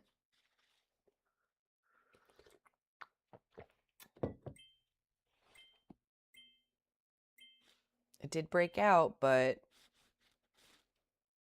I've learned my lesson about MACD. I'm just going to not trade it. I'm looking for another bull flag pullback on that.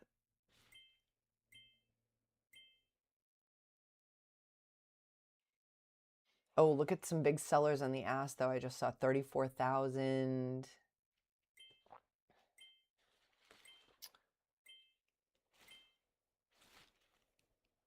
All right, so this might be a pullback.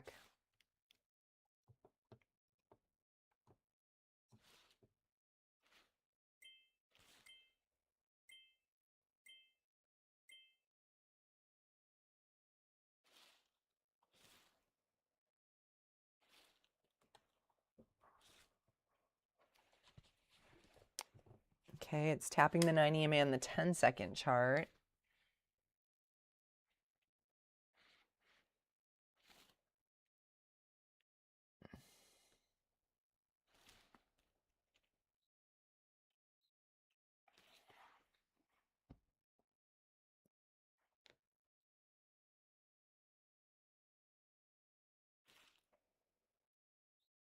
Looks like it's pulling back. I mean, so on the 5-minute chart, even though the price went up the last 10 candles, the volume is decreasing. The overall volume's good, though. Is anyone still trading MYSE? No, well, MACD's red. Okay, so here it did pull back. Oh, wow. Okay, I missed that. I would have to look for another pullback on the 10-second chart. So this was a micro pullback. You have this one small candle here.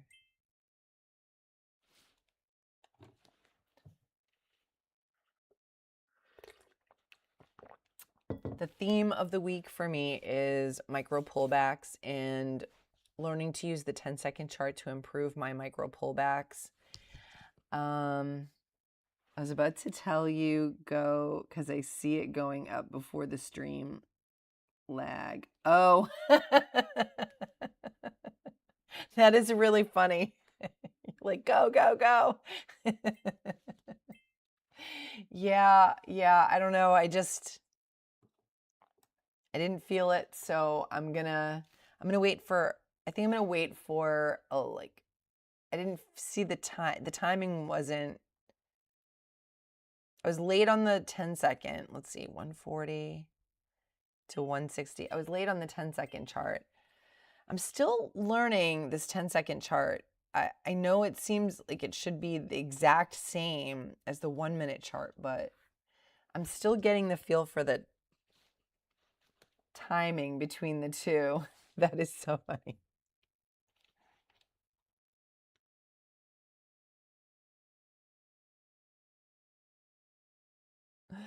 Yeah, I know when the live stream lags. I guess the live stream lags in case some catastrophic, terrible thing happens. YouTube can blank it out. All right, so now I think we have a potential real pullback. So I am going to look for that.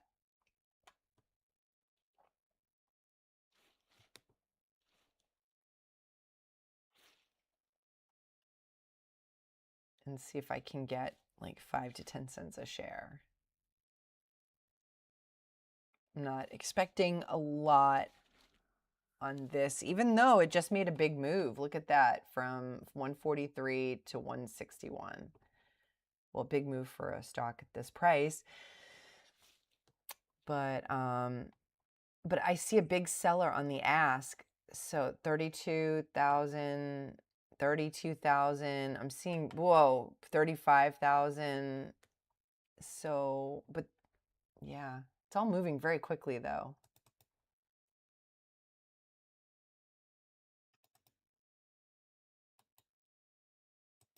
So I might get in on this next pullback. It's still pulling back on the 10-second chart. I would look for it to break over 152.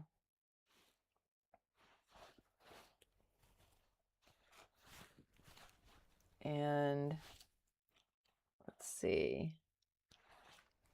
I'm looking for it to break over 152.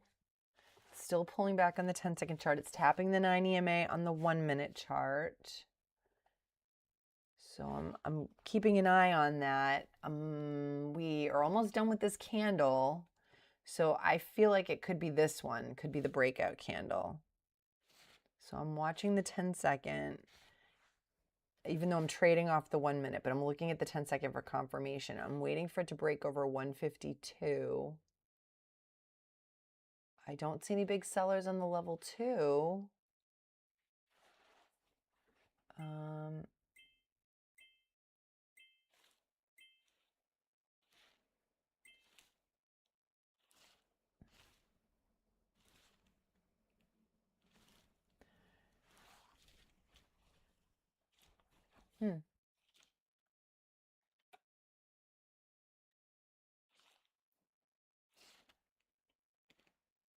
Waiting. 146, 147.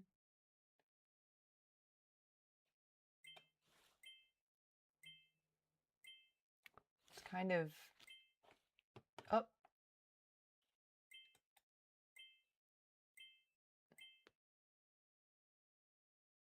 Didn't catch my order.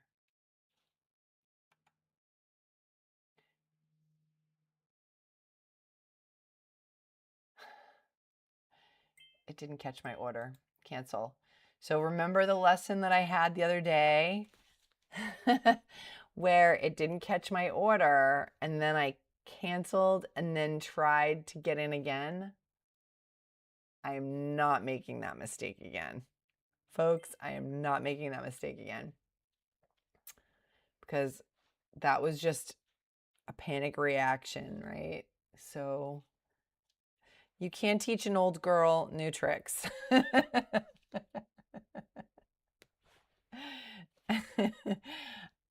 I may not be the fastest learner on the planet, but once I get it, I usually get it. So maybe it'll take me longer to catch day trading than someone else, but once I get it, I promise. Oh, here we go.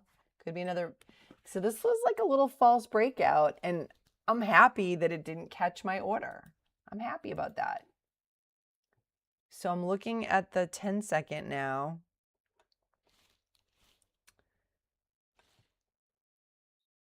And wow.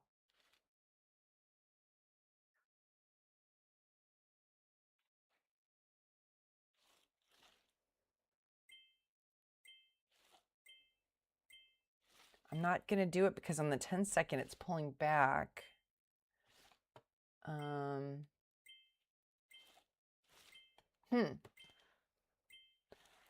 Yeah. On the 10-second it's pulling back. Wow, that is really helpful. Okay. That is very, very helpful.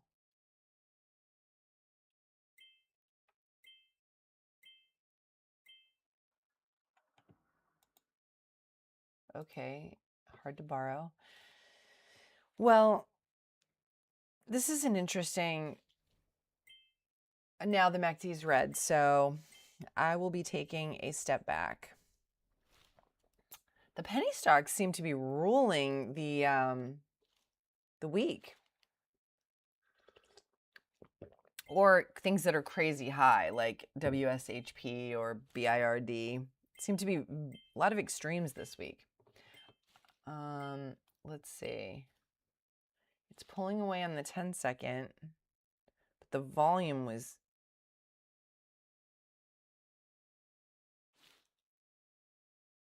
And MACD is red, so I'm not, so tempting. MACD is red. I'm going to wait. I'm glad it didn't catch my order.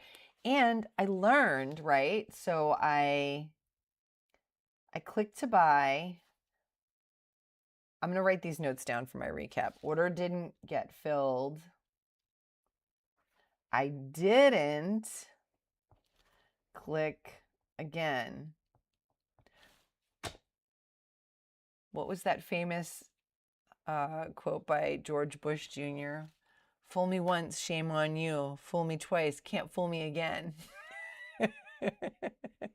I don't know. I can't remember what that quote was, but I just caught myself. I stopped myself from doing something emotional, which is getting frustrated that my order didn't catch and then trying to get right back in too high. If I had done that, and it rejected here, I would have been very frustrated by that. And, you know, to give back, I know I have a small green day, but I am holding on to this green day for dear life. BTOG. BTOG. Okay, so I don't see news yet, but let's look at everything else just in case news pops up. The float is 1.48 million. The relative volume is only 1.36 times the 50-day average, and it's gapped up. So I'm waiting for the relative volume to catch up, but already it's a massive topping tail. Would that be considered an algo spike?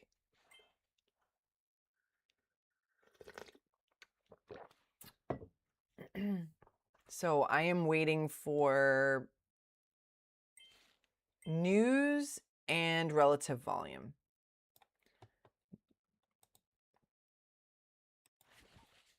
What is an algo spike? I know I've heard the term a million times. It's a rapid, intense, and short-lived surge or drop in a stock's price caused by automated high-frequency trading, or HFT algorithms reacting to news, high volume, or other algorithms. These spikes are characterized by vertical thin candles and charts representing a massive imbalance in supply and demand, often triggering panic buying or selling. So I don't know if this is an algo spike, but that, you know, looks like what I imagine an algo spike would be. I just don't see news. Okay, the relative volume is there now, but I don't see news. So, this is like a price range that I like, but it doesn't have news.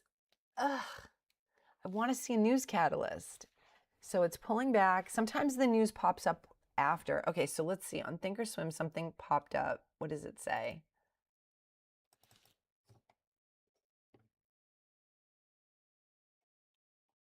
Where's the news? Here we go. Okay, it says today announced that it's a blockchain and digital asset company. Today announced that it has secured strategic financing to support the exploration of potential expansion into AI-driven computing, storage infrastructure, and cooling services. That's good news. So it has news. It's got a bull flag pullback right here. All right, but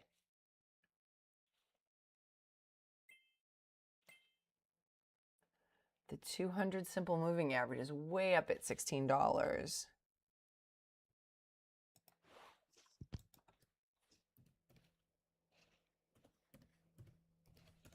Okay, I'm just putting it on the 10-second. I mean, this sounds like good news, but I think it's interesting that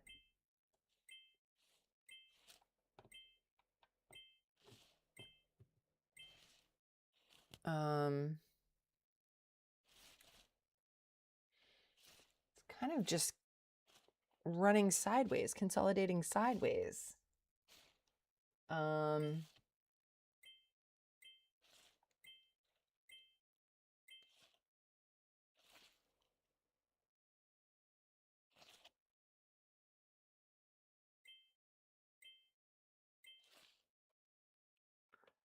trusting it, really, to be honest. There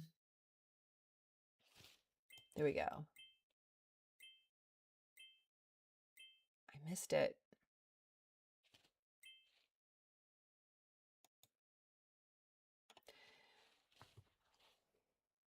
That happened again. That was I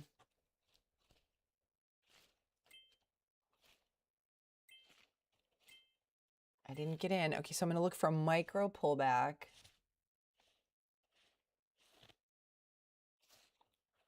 It missed my order, so I didn't jump in again mindlessly, okay? I think I'm fixing this problem today. All right, so now I'm going to clear my mind of what I was just trying to do. I'm going to start over. Okay, so this is a pullback. I'm looking at the 10-second because it's climbing up. The volume is increasing.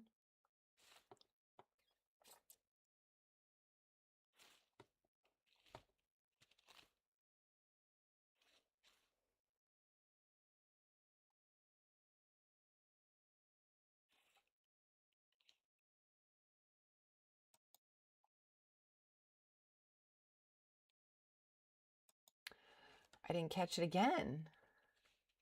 Interesting. Okay, maybe that's fate. All right, volume is now decreasing, so I'm going to hold off.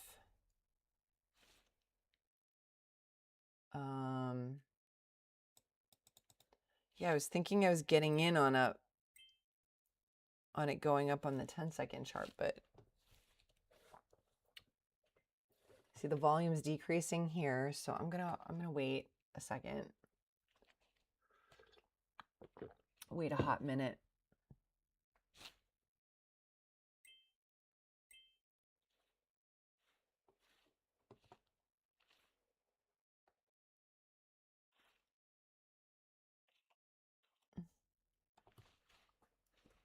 Okay. Huh. Don't know. It's not clean. It's not like clean price action. The volume bars looked pretty good going up, but this selling, now it's pulling back, but it's below VWAP. So thank you trading gods for intervening on my behalf and not catching my orders. I think I would have done okay, but okay. So now 2 times I clicked to get in, 3 times really. 3 times I clicked to get in orders, and it didn't catch my order, and I don't know what to call it. Not panic buy. Yeah, I guess that's what it is. I didn't panic buy. I didn't immediately try to get back in.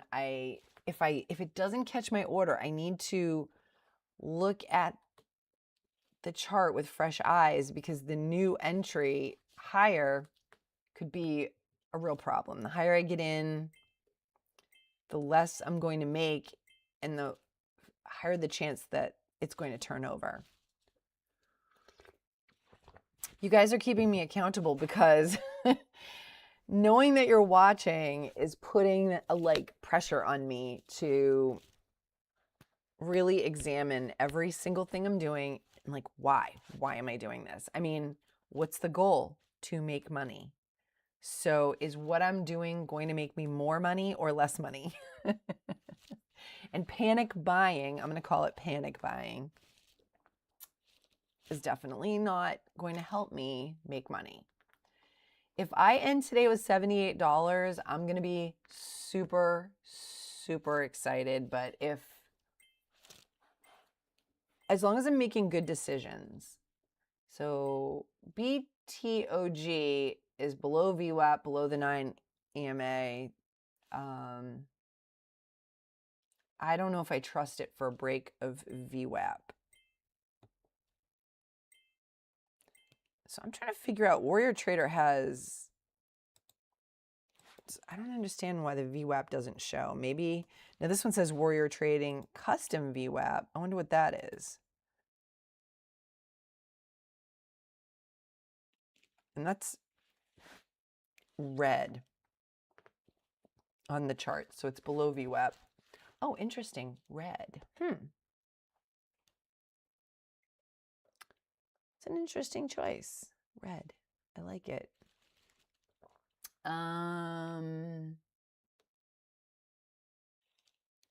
Okay, let's take a look at everything. So, MYSE. MYSE, look at you. Okay, all right. So, I'm looking for a bull flag pullback. I was going to take a break, but let me put this on the chart.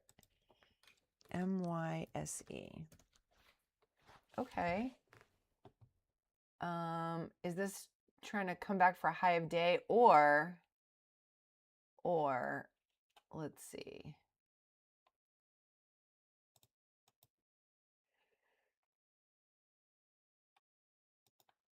Or, okay, no, I don't usually draw a lot of trend lines, but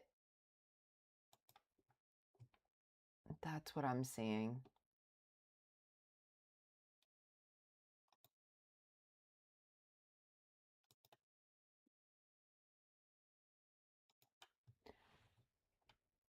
Oh, I find that so annoying when they don't extend to the left. I have to fix that. Okay, extend to the left.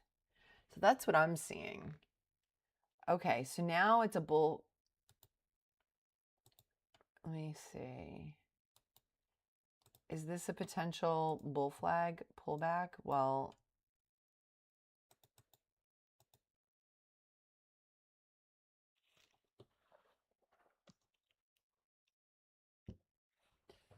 I mean, I don't know. I don't like these. Whoa, whoa. I don't like these long red candles at all. Not a fan. All right. I'm going to take a 5-minute break right before market opens at 9:30. So I'm going to take a break now. Sit tight. Stay tuned. I'll be back shortly.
All right, guys, I'm back.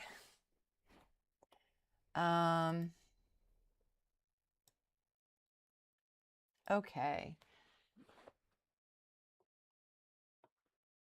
I'm going to try to make this a little bit more,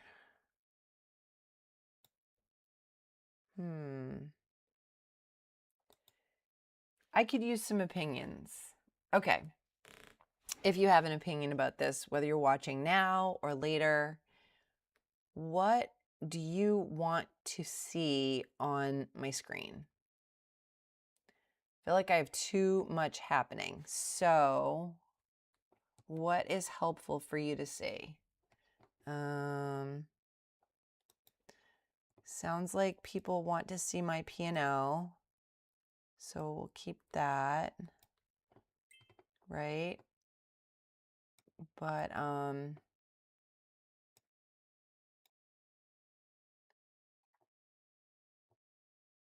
do you need to see the level 2? I feel like I need to see the level 2 on the live stream. But I got to figure out how to make this gain or loss easier to read. Whoops. Just really want to know how to make this more visually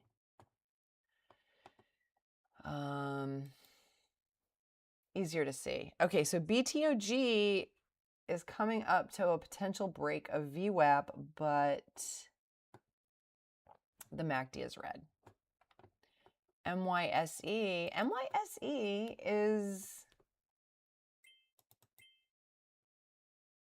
I think, just kind of consolidating sideways and on a downward trend as well.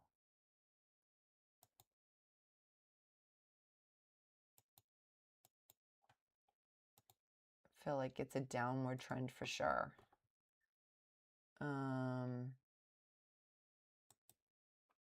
Why is this not catching?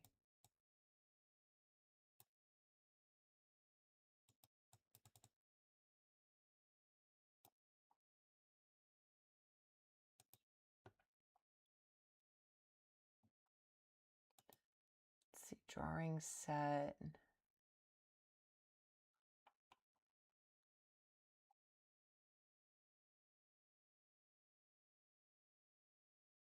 Huh, why is it not? Here we go, edit properties. I thought I turned the left extension on yesterday. All right, so we've got a trend line that is going down. I don't draw trend lines as much, but I don't know, I feel like it's really helpful. Okay, so in this case, this is telling us that it's just kind of stair-stepping down. We may get a big move at the opening. Is this your only screen? Yes. No, I have my laptop and I have this. I have another external monitor. That I use for trading when I travel. But I think I'm ready to graduate to another monitor. Yeah, I think I'm ready to do that. Before live streaming, I didn't really need this much room, but I don't know.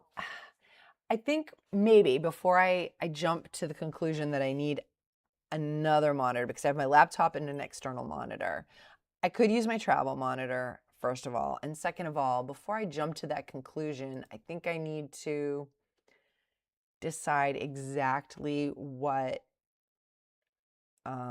is helpful for you guys to see. I like to see the daily chart, the 5-minute chart, the 1-minute chart, and the 10-second chart. But I'm wondering if maybe I might change the layout so that it's more of like a quadrants instead over here, and that might be easier for all of us to see. And then maybe move. Yeah, I'm just trying to figure out what layout would be the most efficient in terms of what you guys can see, but also what works for me. I've tried different layouts in Thinkorswim, and I keep coming back to this, so I think it works for me visually, but fitting in the 10-second chart is so annoying. So I have to come up with the ideal layout. When I'm traveling, my travel monitor is smaller than this external monitor that I'm using, so it's an even smaller amount of real estate. So I have to figure out how to shrink this window here. I can't seem to shrink it any smaller and still show the information that I want to show. Let me see. Maybe there's a way.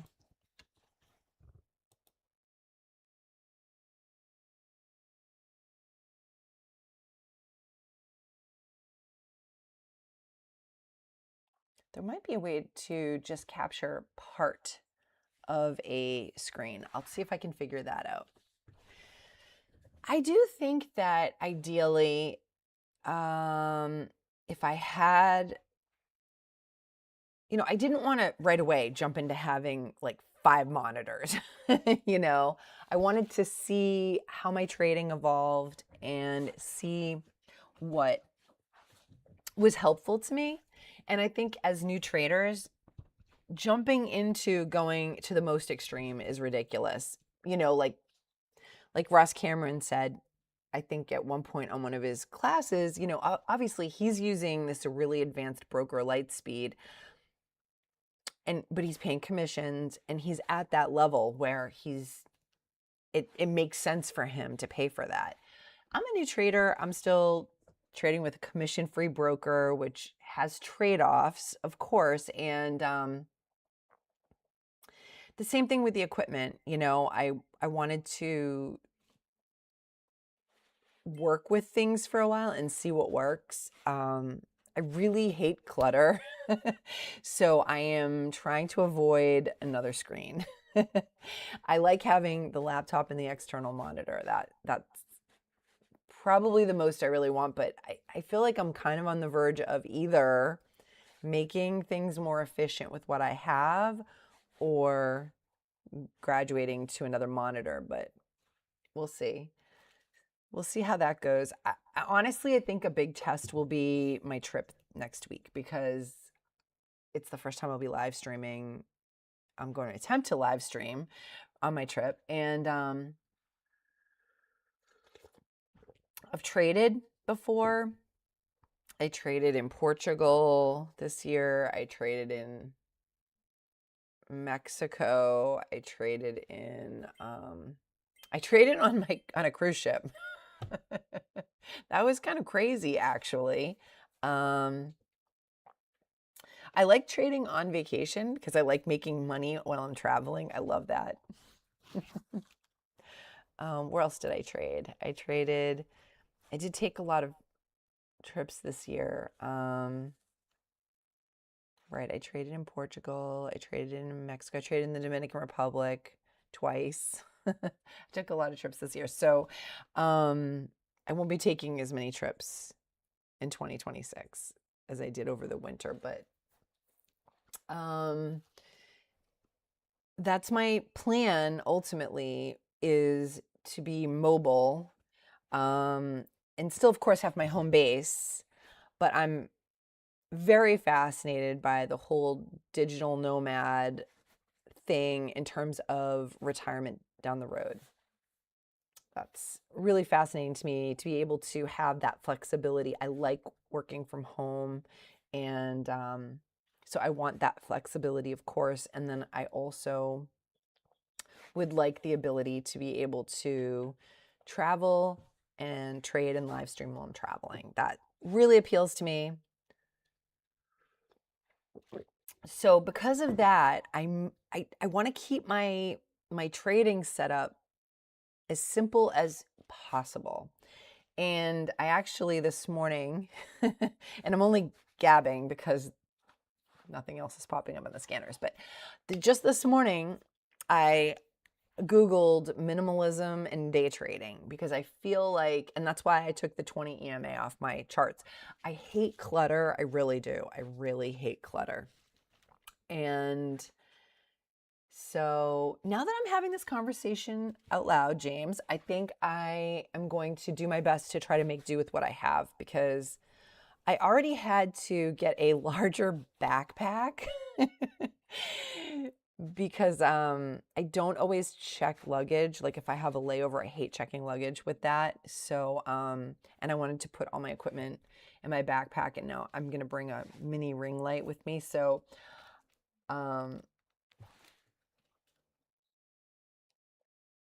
P&L on the day. Okay, great. Okay, so that's right here, up here in the left-hand corner right now. But I total gain and loss. So that's the P&L for the day right now. But yeah, I still have things in my Thinkorswim account that I'm holding on to that I haven't sold that aren't related to day trading. I'm like swing trading them. So my P&L on Thinkorswim, I realized that when I looked at it, that it's not accurate. It's going to show other stuff that might go up and down during the day. But this, I'm going to try to figure out how to make this larger in terms of text and take up less real estate on my screen so that it's easier for you guys to see. Yeah, so okay, that's a very long-winded explanation for, yes, I only have a laptop and an external monitor. I'm feeling like I either need to be more efficient with what I've got or graduate to another monitor, but I'd prefer to make do with what I have because of traveling. One thing that was hard for me on one of my first trips that I was trading on was I had gone from an external monitor to this, my travel monitor is smaller, and I was just like, everything doesn't fit. What do I do?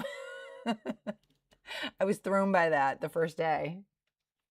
What do you guys do? How many monitors do you have? Do you have a travel setup? Yeah, I'm really curious what everyone else is doing, right? That's one of the reasons why I'm doing the channel and the live stream, because I'm curious, what are other people doing? And do you trade while you travel? I would really like that to be, I do trade when I travel, but I want to get better at it. You know, a couple of my trips, I got a little bit thrown by the time difference and then trying to manage like breakfast at the resort and then, so I'm not complaining. I'm just saying, like, just trying to manage the timeline. And so where I'm traveling next week, it's going to be 6 hours ahead. And so I'll be shifting my whole day trading schedule to afternoons.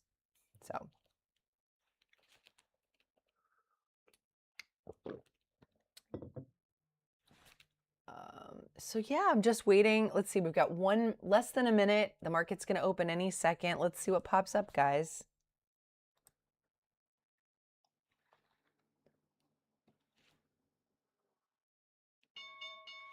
Okay. Let's see if anything pops up. Very exciting.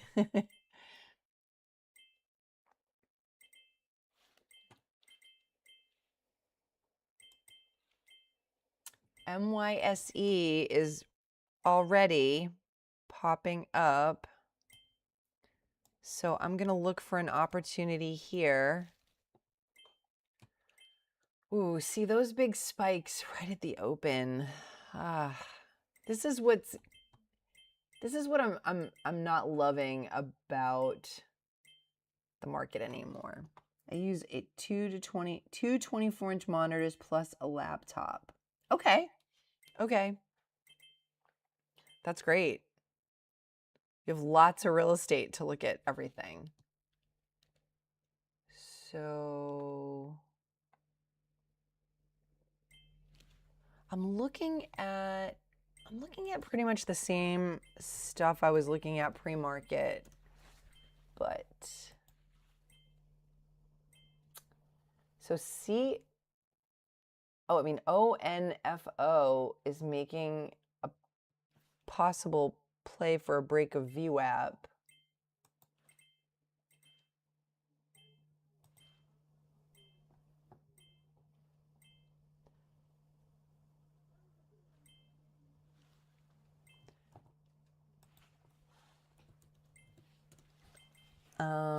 It's running up. Looks like, is it halted? It might be halted. I think ONFO halted on the way up. Let me check. I was considering a gap and go or a micro pullback on ONFO, and it halted at 9:31 and 40 seconds. So MAN, man, that's a hilarious ticker. Manpower. They're $31.62. They missed earnings per share. Okay. MNTS.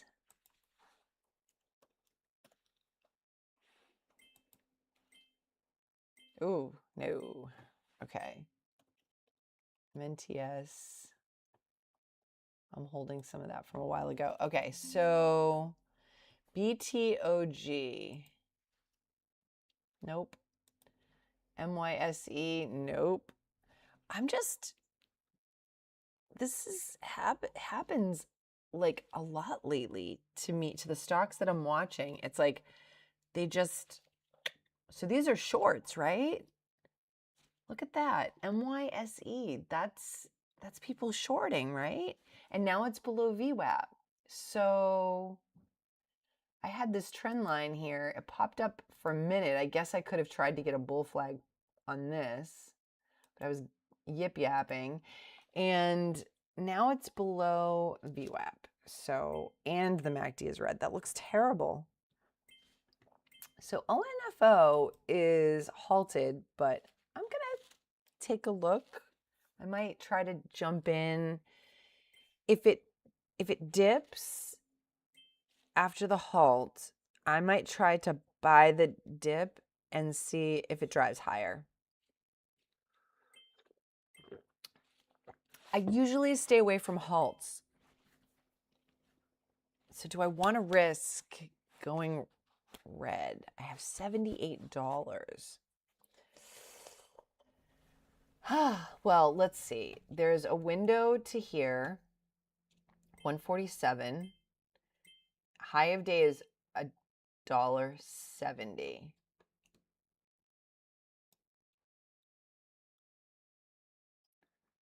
And at one point, it was way up here. There's a window all the way up to $2.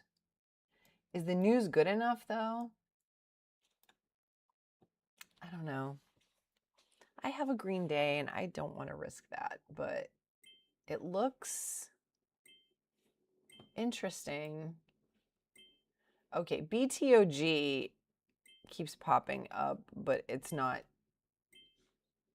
doing, it's red. It's very red. Okay, CDT, let's get rid of that.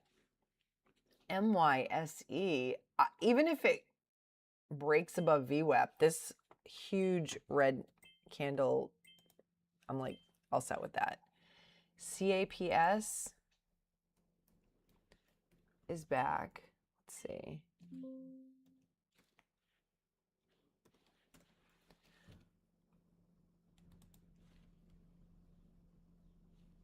Well, it's trying to make a break for it. All right, so ONFO I'm just really interested.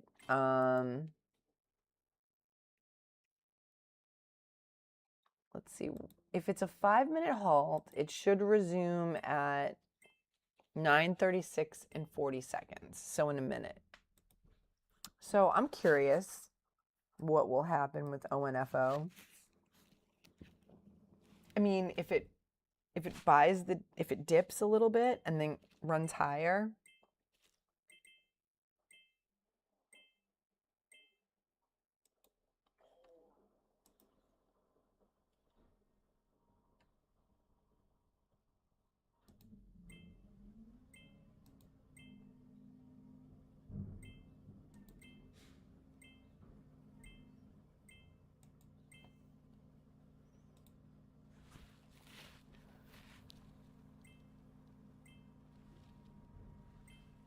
let's see. All right, here we go. It could. All right. I'm looking at it. It jumped up. Oh, it gapped up. Well, kind of.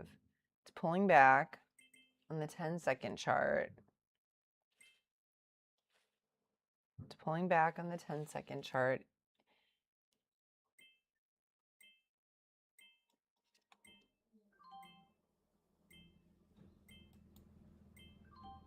Okay, I know that was a really small trade.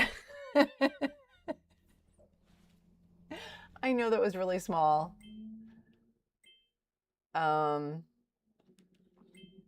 It halted again. Okay, so this is the second halt.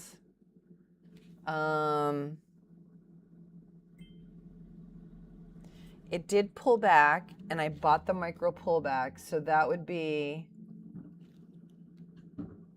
another micro pullback. Dip after halt.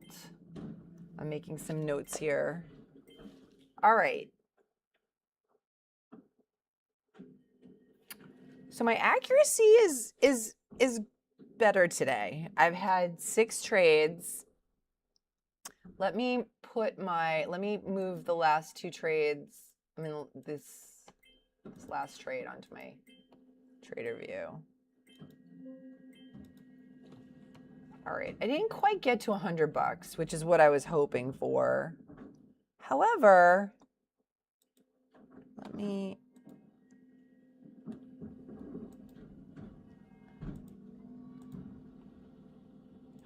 as my father used to say, it's better than a poke in the eye with a sharp stick.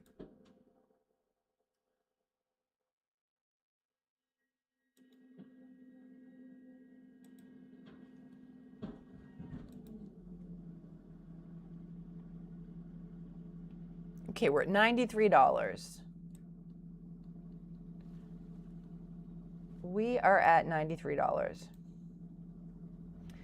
Yes, my dad was from the Midwest, and he used to say, it's better than a poke in the eye with a sharp stick. So I am not quite at my goal of $100 today. I was really hoping for $100. But let me check here. I still have plenty of settled funds left.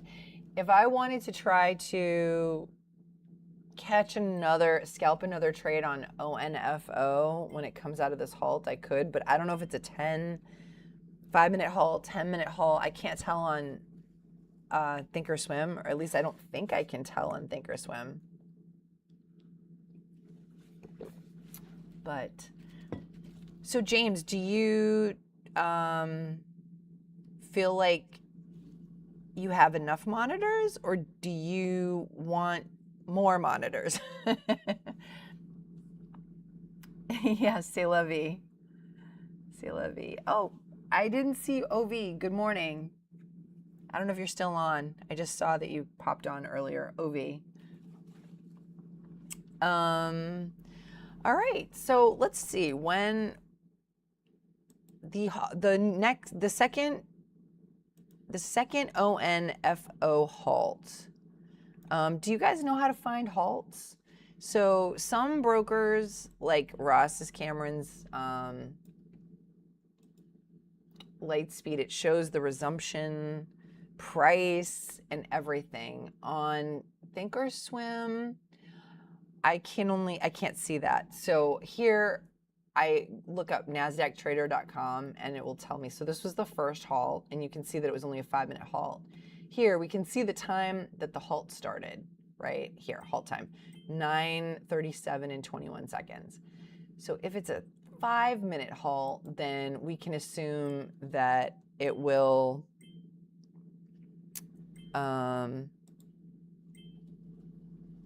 be back at 9:42.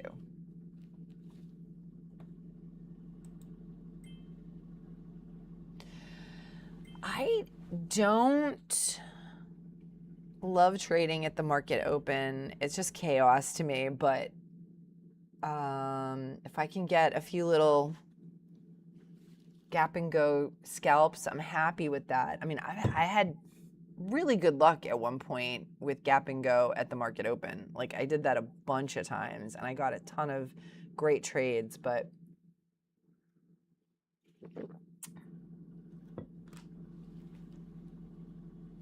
I think that was just beginner's luck, to be honest. The more I do this, the less I know, honest to goodness. Okay, so if it's a 5-minute halt, then we're looking for it to start now, for things to restart.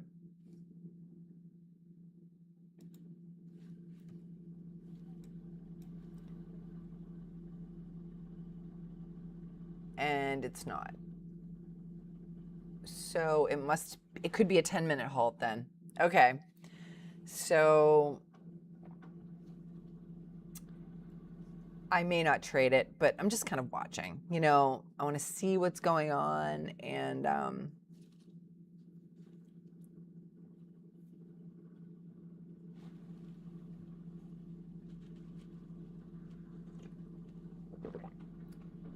okay, so if it's a 10-minute halt, then it would resume at 9:47 and 21 seconds. So as it stands today, I am $93 in the green. You know, I think I did a much better job today of not like taking crazy risks.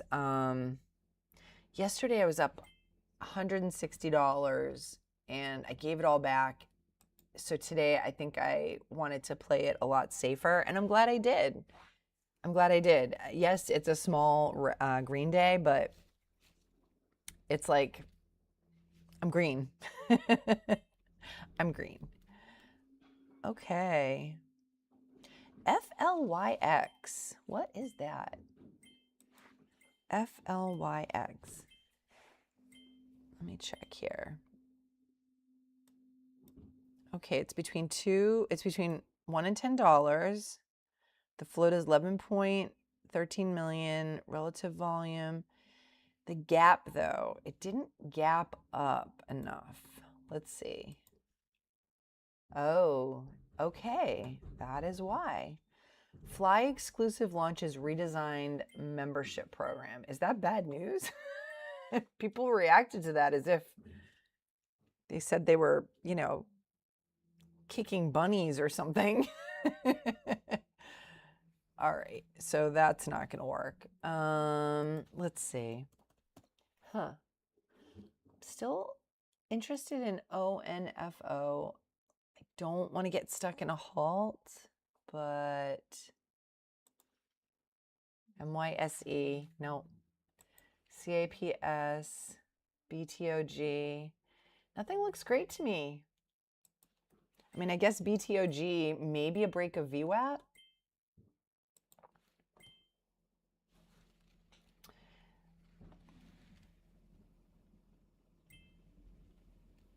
Because the resumption is such a jump from where it halted. Right.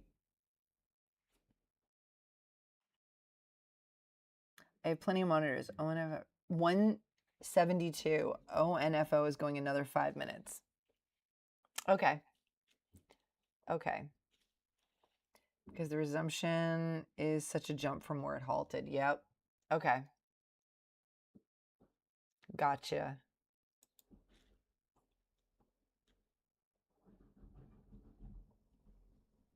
I know, look at this.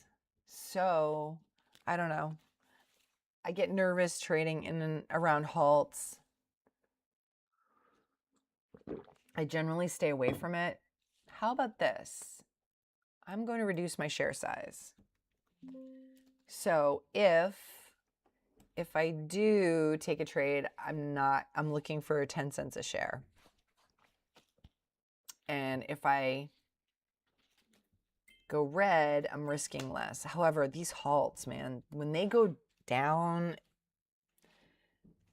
it's crazy. So I don't know.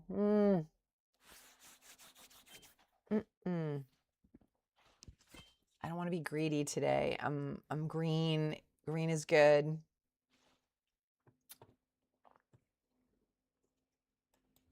Got about another minute, right?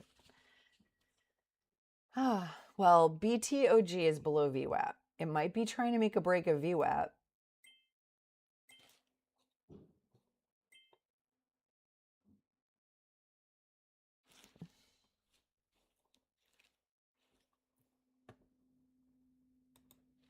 Let's see.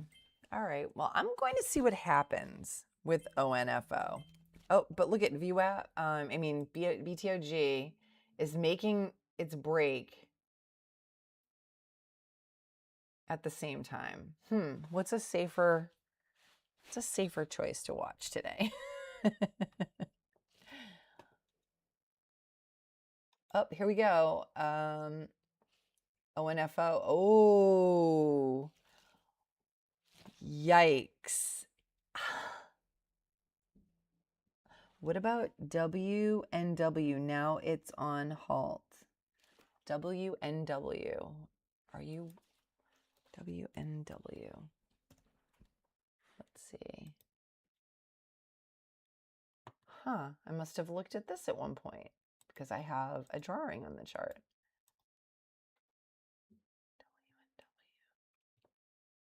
Well, it has low shares, low volume. I don't see it on, oh, here it is on the scanner. So let's see, WNW. Yeah, everything looks good, but I don't see news. That's the only problem. What's this right here? That's the only thing that I see with WNW is that I don't see news.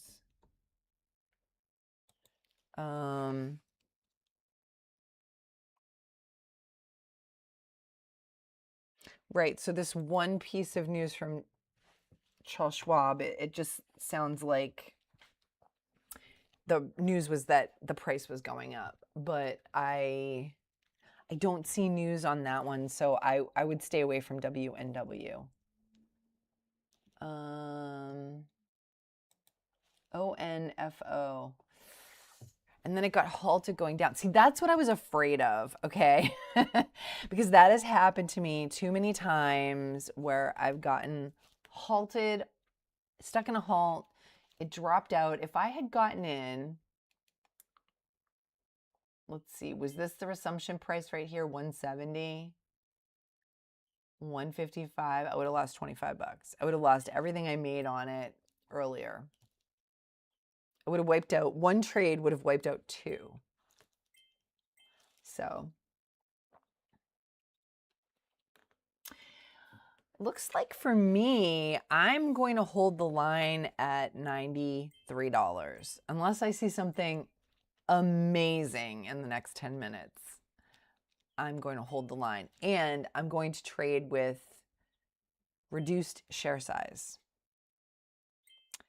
and try to just get that extra 10 cents a share to get 10 bucks. I did trade at the end of the day, after close yesterday in my Roth, made like 20 bucks. I like trading at right after close. I really do, but I just don't do it that often. And so lately, if I do, I trade in my Roth. And then, but I don't want to trade in my Roth extensively until I feel like really solid with it. And then I'm going to try to build that up. day trading. So I'm 55. W resumption is 436. Wow, big jump. It is a big jump. Just doesn't have news, so that kind of would disqualify it from my list. Let me know, James, if you I'm curious if you do get in. I mean, I try to avoid halts. I was being very adventurous by trading when this one resumed, but RECT is on my list. RECT. I feel like that's popped up recently. Float. Oh, but the relative volume is like really low. And the news is like, we renamed a growth strategy. I mean, okay. I don't know. I mean, that's news, but it's not like we discovered a drug that can cure a disease. I mean, come on. There's a difference. There are levels to the game, RECT. But if if the volume goes up, the relative volume, then I'm interested, but it's very low right now. But you can see a lot of people are interested. And it looks like a bull flag is forming. I traded, oh, that's why it sounds familiar. I traded it on Monday. How did I do? All right. BTOG is just, it did break VWAP. Okay. All right. An ONFO. So BTOG did break VWAP. I mean, I would like to see so RECT, I want to get in on it, but the relative volume is too low. BTOG, I could be convinced to do a bull flag on this. No, wait, drawings, that's what I want.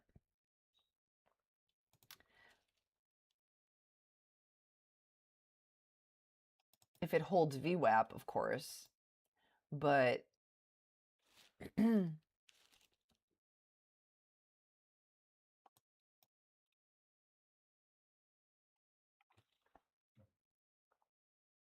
I mean,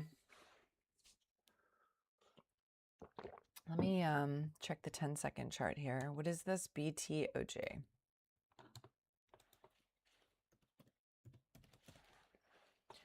I mean, we're kind of coming down to the wire here.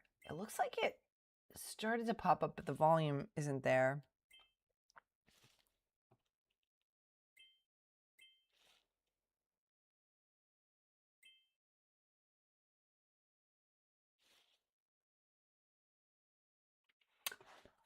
So I'm going to treat this kind of like a bull flag pullback because it's pulling back just a little bit and the volume is pulling back.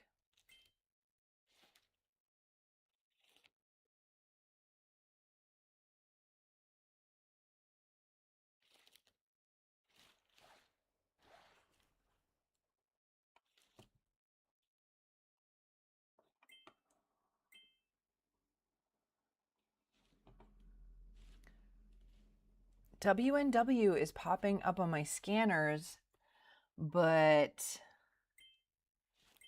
I don't see news.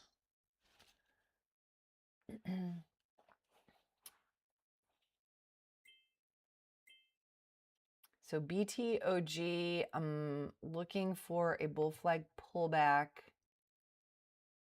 and my first target would be the top of this last high candle.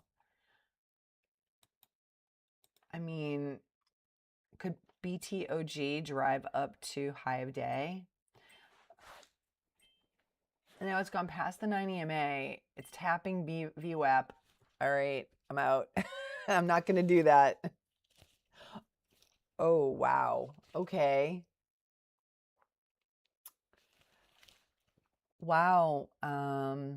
Yeah, I'm glad I did not get in on that. Well, it looks like I'm still going to hold on till 10 a.m., but wow, BTOG. Look at that. Gave back, it fought its way back to VWAP, right? It like struggled. Army crawled its way back up to VWAP. that's, every time I looked at BTOG, it kept popping up on my scanner, and I'm like, is anything really happening with this? And it seemed like it was army crawling its way back. So RECT is still popping up on my scanner, but there's not enough relative volume for me. The relative volume is only 0.32 times. But look at this. A lot of people seem to be jumping in, but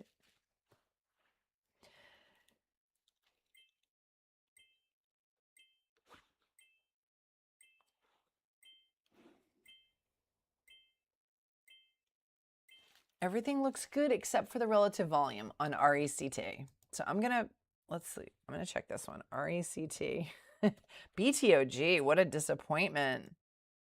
Yeah, like Army crawled its way back to VWAP, climbed over the top of the mountain, and then just crashed over the side. All right.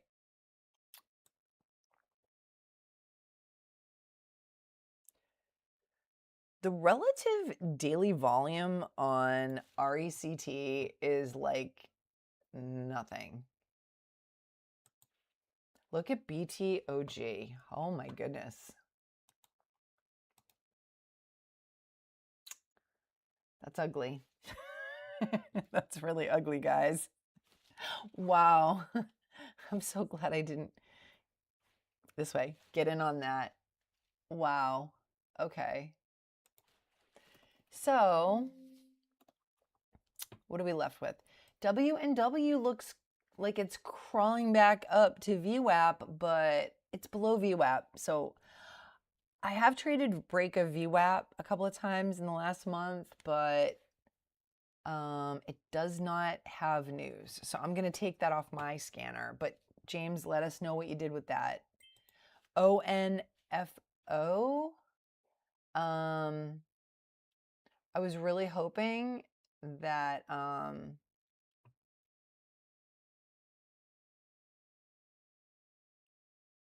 see something else from them, but okay, now that's halted going down. That is coming off my list. I'm already terrified of halts. All right, and then RECT. Oh, big red candle. All right, folks. Thank you again for joining me again on another. Oh, let me.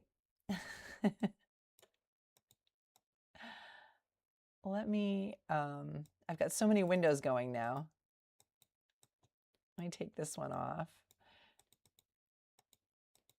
Let me take this one off. Okay.